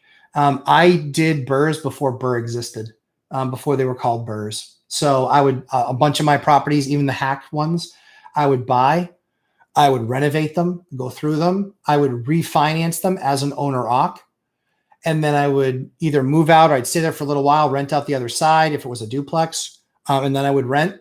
And so I did that. I did that for years, that BRRRR strategy. Again, when I did it, it wasn't even called a BRRRR, but made a lot of money doing that strategy. But I was actually owner-occ, living in them, refinancing as an owner-occupied.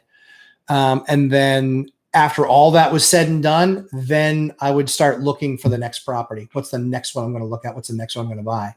A lot of that work now can't really happen in this market just because, by the time you're done that whole process, every one of those things that you looked at was under agreement.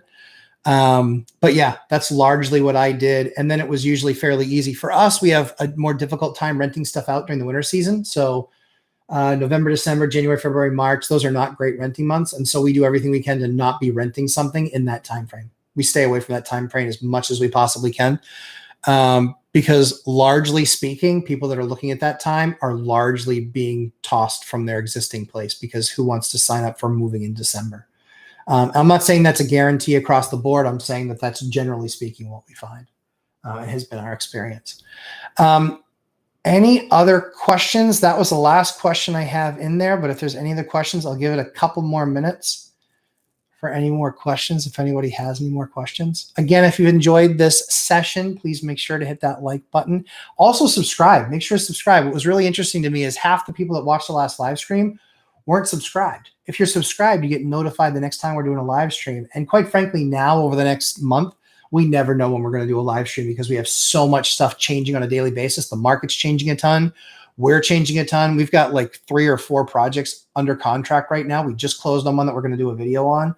So I strongly recommend the live stream. Strongly recommend it. And the only way you can really find out is if we are, if you're subscribed. So make sure you subscribed if you aren't subscribed. All right, we'll give it another minute. And if there aren't any more questions, then, oh, there's a question. Love your video. Thank you for your time. Yeah, you're very welcome. Appreciate that. Appreciate that very much. Watch some of my rehab videos. I think there's 14 of them out there. Watch some of those rehab videos. That will give you some great product selection. So I've already done all the work, right? I pick product that I know it will withstand the test of time. I pick it because it's a valued product. And then the process by which we do it. So take a look at those products. I'm very specific in what I do. All of my houses look the same. My friends laugh at me because they'll see something hit the market. They'll be like, I didn't realize you were selling that house. I was like, not mine. There were a couple copycats out there that were using my paint color. They were using my trim package, my door package. I'm like, I can't call it copyright infringement because I didn't copyright my approach, but yeah, I guess flattery is a sincere form, of envy. So, Mike recommend having a buy box. What is your criteria? Oh, so my criteria for a buy box. Great question. So I have 7 things that I watch. So I have 3 towns. I do single family and then 2 through 4s in all 3 of those towns. And then I do commercial. So I have 7 buy boxes. I'm not trying to be a show off. I just have 7 buy boxes. And don't start out with 7 buy boxes. That is not the way to do it. I built up to 7 because I started off in one town. And in one town, I had 2 buy boxes. I had single family and then 2 through 4s. That was it. And then I added another town, single family 2 through 4s, single family 2 through 4s in the next one. And then I started adding commercial property. So now I'm 7. But that was done over time. So criteria for my buy box is I know what my market average is, right? So I know what my market average is for a buy, and that is 7-8% depending on the asset. The big thing for me is I blow buy boxes out of the box because I take into account get ready costs. And for me, that is value investing. So, I'll buy something that's a complete and total dump, which I prefer over like a BB, what I call, which is a B class property in a B class condition. I prefer a C class property in an A class area because I can then bring that thing up to A class and just completely blow doors. It's killer. Makes me a ton of money doing that way. How do you estimate repairs? Oh, thank you, Ramirez. Appreciate that, my man. Appreciate that. How do you estimate repairs for your deals? Good question. So what I just walked you through is exactly what I estimate. I walk through and I know that if I need to do windows or doors or exterior doors or flooring or what kind of flooring I'm going to use, exactly the criteria that I just took everybody through earlier in the video that we will repost, obviously. I literally walk through and I know absolutely the cost of everything. So because I know the cost of everything, like I know that it cost me $500 to carpet a set of stairs, right? And we always carpet sets of stairs because refinishing wood on them is extremely expensive. Risers, all that stuff, getting in between all the spindles and stuff. You can be $5 a spindle plus a day or 2 days of a carpenter. So we always 8-pound pad and high-end carpet our stairs. That's usually, like I said, right around $500-600 per flight. So again, just walking the property, we know exactly what stuff costs. So when I'm walking a property and evaluating it, just like Mike's doing it from a paper perspective.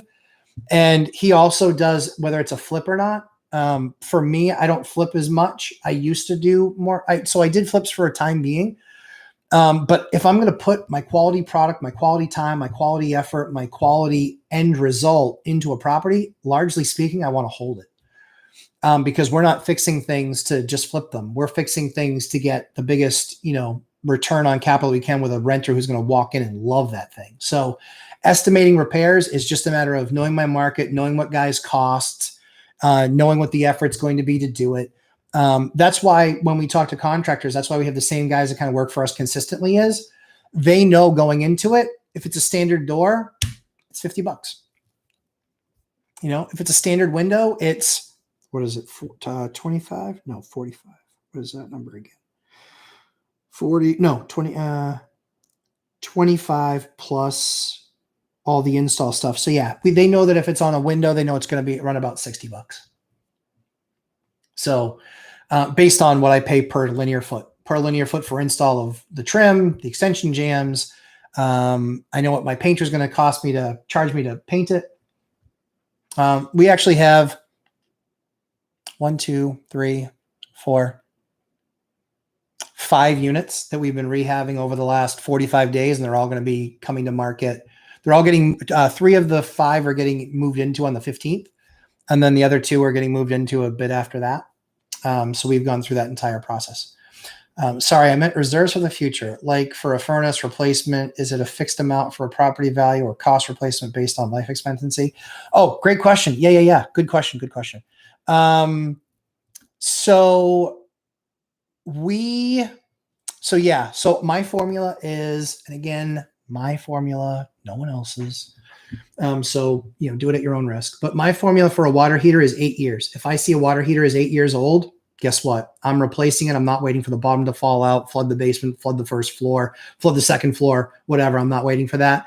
If it's a gas hot water heater, I'm budgeting usually about $1,600. If it's an electric hot water heater, I'm usually budgeting about $800, 8 or 9. It's about half the price to install. But if you have natural gas there, I like having everything running on natural gas. It's better. So yeah, on a furnace. So furnaces are hot air. Boilers boil water and do the forced hot water system. Mini splits is now a thing. For those of you who don't know what a mini split is, it's kind of where you can have a multiple head mini split. It's actually runs off of electric. And they're pretty good, but that's kind of what everyone's saying is the future of the market is these mini splits. For me, it depends on what it is. We have in my area something called a single pipe steam, one pipe steam. Those single pipe steam systems are absolutely awesome. And largely speaking, they're bulletproof. When I have the walkthrough done of the property, I actually have them check it, and I have them check the chamber to see that the chamber is in good condition. If the chamber is in good condition, that's one of the biggest things is I want to make sure the chamber is in good shape. I want to make sure that the oil burner or the gas burner is in good shape and more recent. But I've had those systems, those one pipe steams, I've had them last 50 years. So, I haven't had a whole lot of issues with those hot water systems. The ones that we started using about 5 years ago, IBC is the brand. I love the brand. Just these guys are awesome. Their support is awesome. Their product is awesome. So yeah, IBC, it's an on-demand combi boiler, which means it does your hot water and your heat, but it does hot water on demand. So you don't have to have a separate tank sitting there. So it's like a tankless hot water heater as part of your heat. So I love those combi boilers. Those full install, if the baseboard is already existing, you're going to be between probably $6,000 and $9,000 for that install. Forced hot water systems, again, if they're well taken care of, they can last 20 or 25 years. Some even more, but usually 20, 25 years. So it depends on also, are they in a New England basement that gets really cold and wet basement where it's, stuff rusts and stuff corrodes, or is it in some controlled atmosphere? You can get a lot more. So it's tough to put an exact number on it. Usually what we have, just generally speaking, is just kind of the building emergency fund. So, we keep, probably, and again, this is based on 70 something units. We keep probably 25 grand readily available. So if a couple roofs need fixing because of a major storm, if whatever, fill in the blank. But yeah, forced hot water, forced hot air, mini splits. We actually have those in all of our properties. So we represent pretty much across the spectrum.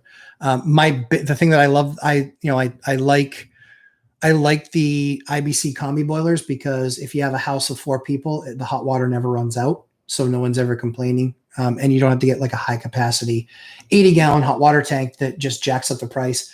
And so my bills for my tenants are a lot lower. That's why they'll stick around a lot more, is because they remember the last house that they lived in where their monthly bills were $400 or $500. We'll do a lot of the energy stuff that will then get your monthly nut down to 150 or even 200 during the worst winter months. So I do replacement cost for appliances plus 10% surprise fund. Yeah, that's pretty good. That's pretty good. We actually, with Facebook Marketplace, believe it or not, like we've bought stuff off of Facebook Marketplace, was totally fine. People were just upgrading their kitchen. And so sometimes it's nice, sometimes it's not. Like I got a $1,500 stove on Facebook Marketplace for $300. And the thing was just 5 years old. They were just changing out what they were doing in their kitchen. It was a great purchase. And it upgraded a stove that I had in place somewhere else. And it saved me, like I said, saved me $1,200. Chris Webb. Hi, what do you suggest I do if I have an investment home with a VA home loan? Any dollar I earn is profit. How do I gauge if it's a good deal? Do I take into account 16 months I've lived in it?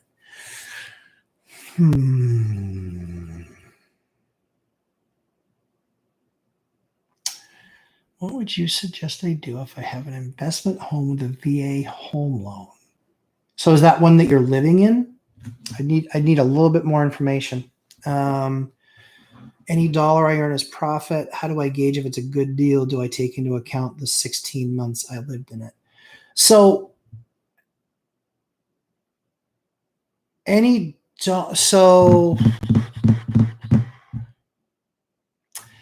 I would look at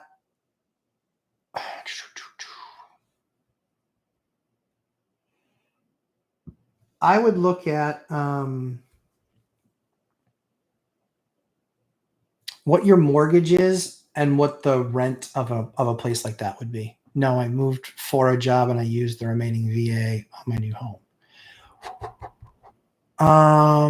Okay, so I got it. So you lived there, you used your VA loan, you moved for a job, so then you just rented out that property with the VA loan?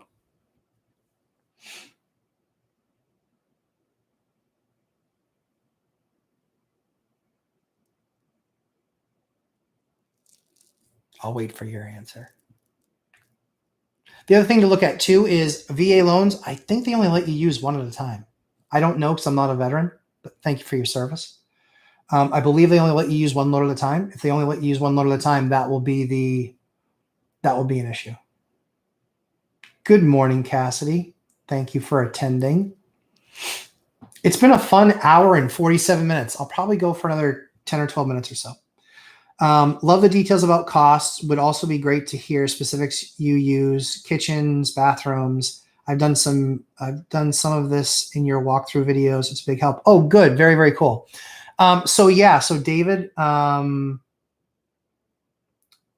so Stephen Gutierrez, thanks for chiming in. VA loans are one at a time. So in order for you to get your next home using a VA loan with 0% down, you're gonna have to refi out of that other home. If you refi out of that other home, you're going to have to get an investment loan because you don't live there. So that again, double check all my advice, but my understanding is because you're only allowed one VA loan, if you go to buy with a VA loan, you're going to have to refi out of your VA loan in your current property that you don't live in. Because you don't live in it, it's not going to be an owner occ. It will be considered an investment property. Because it's considered an investment property, you're likely going to need to have at least 75 to 80% equity. Even if you're not pulling cash out, you're still going to need to get an investment loan on it, which you can probably do. You can still do through FHA. It's just they expect you're going to have, I think, at least 20%, maybe 25%. But again, do that research because I know that you can't use a VA loan twice. I thought you couldn't, and Stephen, thank you for confirming. Regarding the videos, so we use an array of cabinet companies. So we use one called Choice Cabinets I think they're out of Ohio. We use another one called Fabu Wood. Fabu, F-A-B-U Wood. They are awesome. Great product too. We only use, as you guys see, I'm super boring. I came up with my design palette. I loved it. People always love it. Yes, Chris. So real quickly before I finish answering David's question, yes, refi to investor loan, retain your VA loan for purchase. Yes, yes, yes, yes. That's the best. That's to me, that's the best advice. Talk to your mortgage professional because I'm not one. Talk to them and run through the different scenarios with them. Again, don't be afraid that you're going to unearth something that is a revelation to them.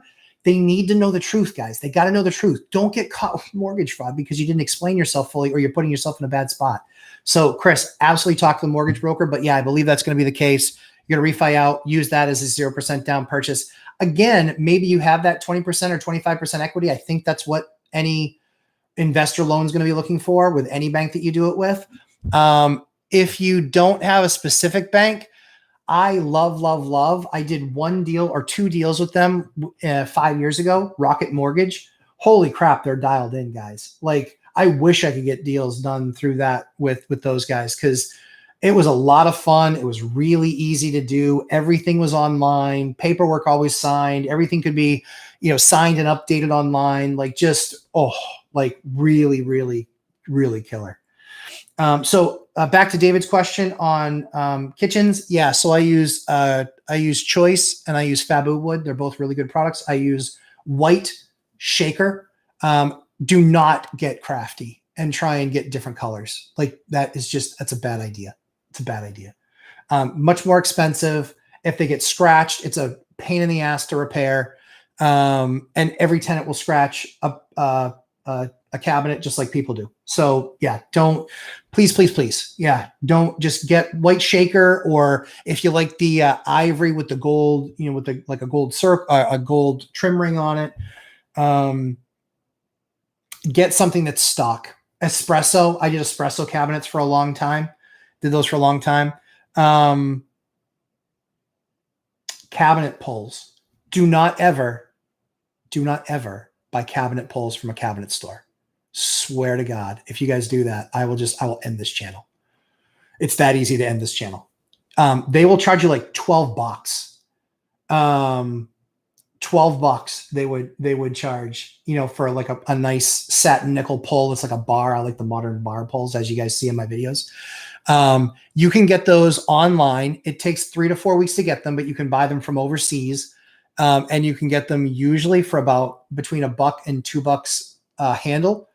Not only can you get them for $1 to $2 a handle, but on top of that, you can then install super easy. What you will find is more often those little screws will break.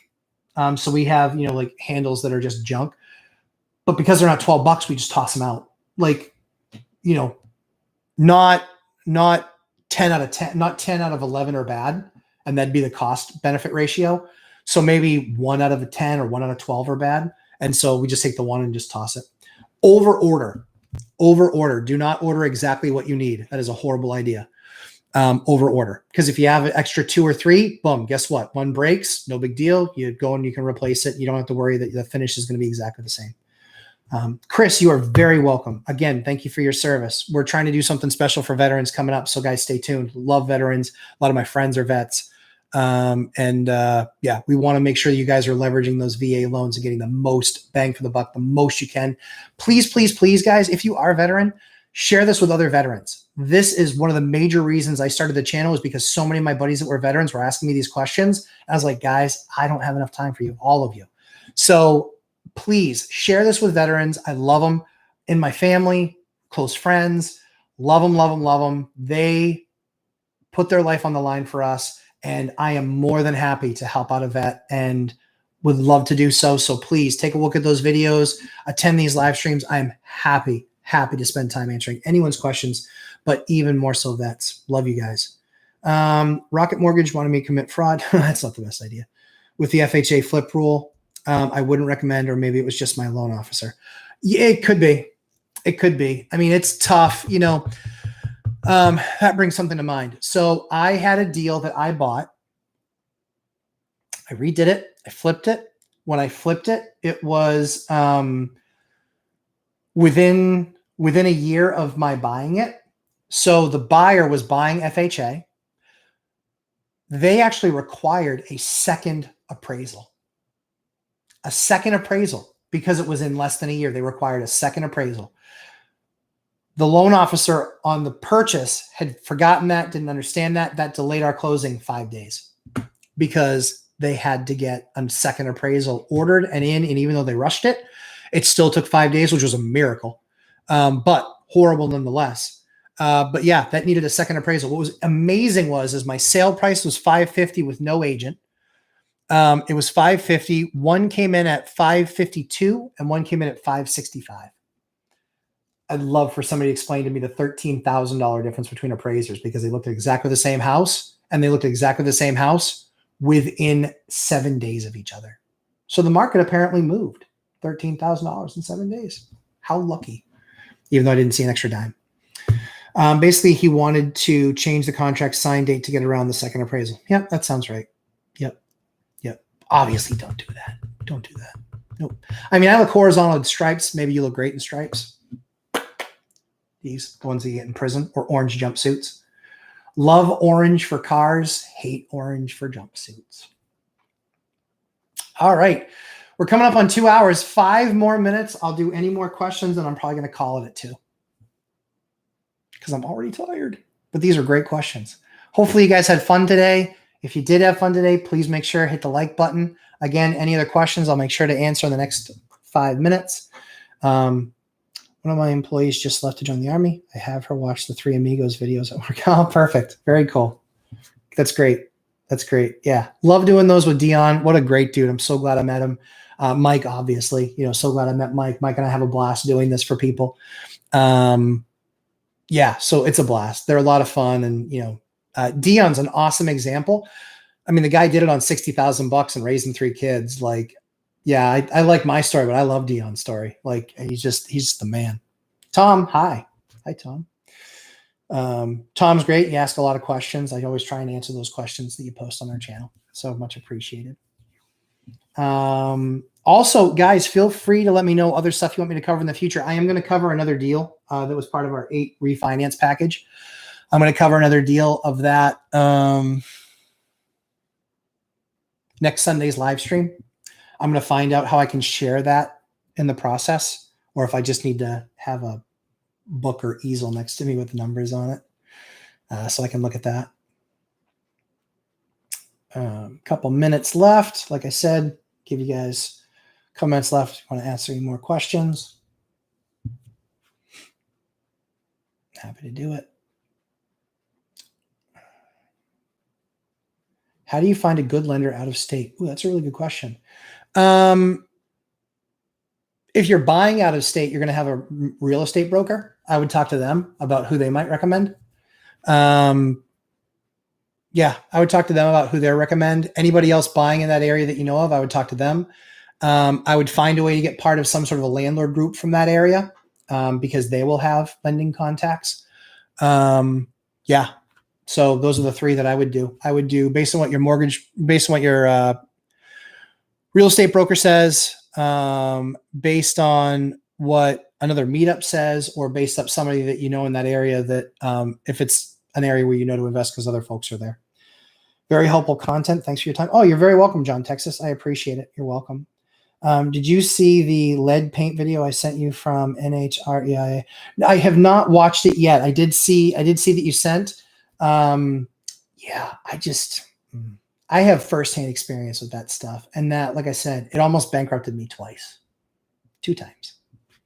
2 times it almost bankrupted me going through that lead order because it was, I mean, granted, it was 10 years ago, probably 10. It's 10 years ago now at this point. But yeah, it almost bankrupted me. Yeah, it was horrible. Great live stream. Oh, thank you very much, Chris. You're very welcome. Very, very welcome. Very, very welcome. So there's going to be a lot more content, guys, coming. Make sure you're subscribed. There's a lot more content that we're going to do. We're going to do this the next few Sundays is my expectation in September. We're going to do this next few Sundays. And yeah, we're going to do we're going to do a lot more information on the stuff that we're acquiring. We've got 4 buildings under contract right now. And that's going to be, and they're all across the board. They're as small as duplex, as large as 12-plex. So they're all across the board. We're going to be sharing a lot of information on those in the next in the next, literally in the next few weeks. Crimson Knight, you're very welcome for your stream, for the stream. Yeah, love them too. Love getting to spend time with you guys. Tom, sorry I missed it. No worries. Answer this. Don't worry about answering again. I bought a single family home first. Am I screwed for 4, 3, 2, 1? Not technically. Watch this video. It actually, I do talk about that and share what other people have done. So not necessarily screwed. Not necessarily. So guys, thank you so very, very much for all the time that you spent with me today. It was my pleasure to spend my time with you guys. I absolutely look forward to these times. I love answering these questions. Again, I'm not an attorney. I am not an accountant. I am not even a real estate broker. I am none of these things. I'm not a builder either. But everything that I share is my personal experiences. If you can get some value out of that, awesome. But again, these are my personal experiences. And so hopefully if I had a bad one, you have a good one. And hopefully if I had a good one and it's something that it sounds like it makes sense to you, hopefully you have a good one as well. So guys, thank you so much. Lumberjack Landlord signing off. Have a great, great, great week. And I'm sure that we will see, or you will see me later on in the week. Tom, thanks so much. Thumbs up all. I appreciate it. Thanks guys very much. And look forward to doing this again soon. Take care, everybody. Have a great week.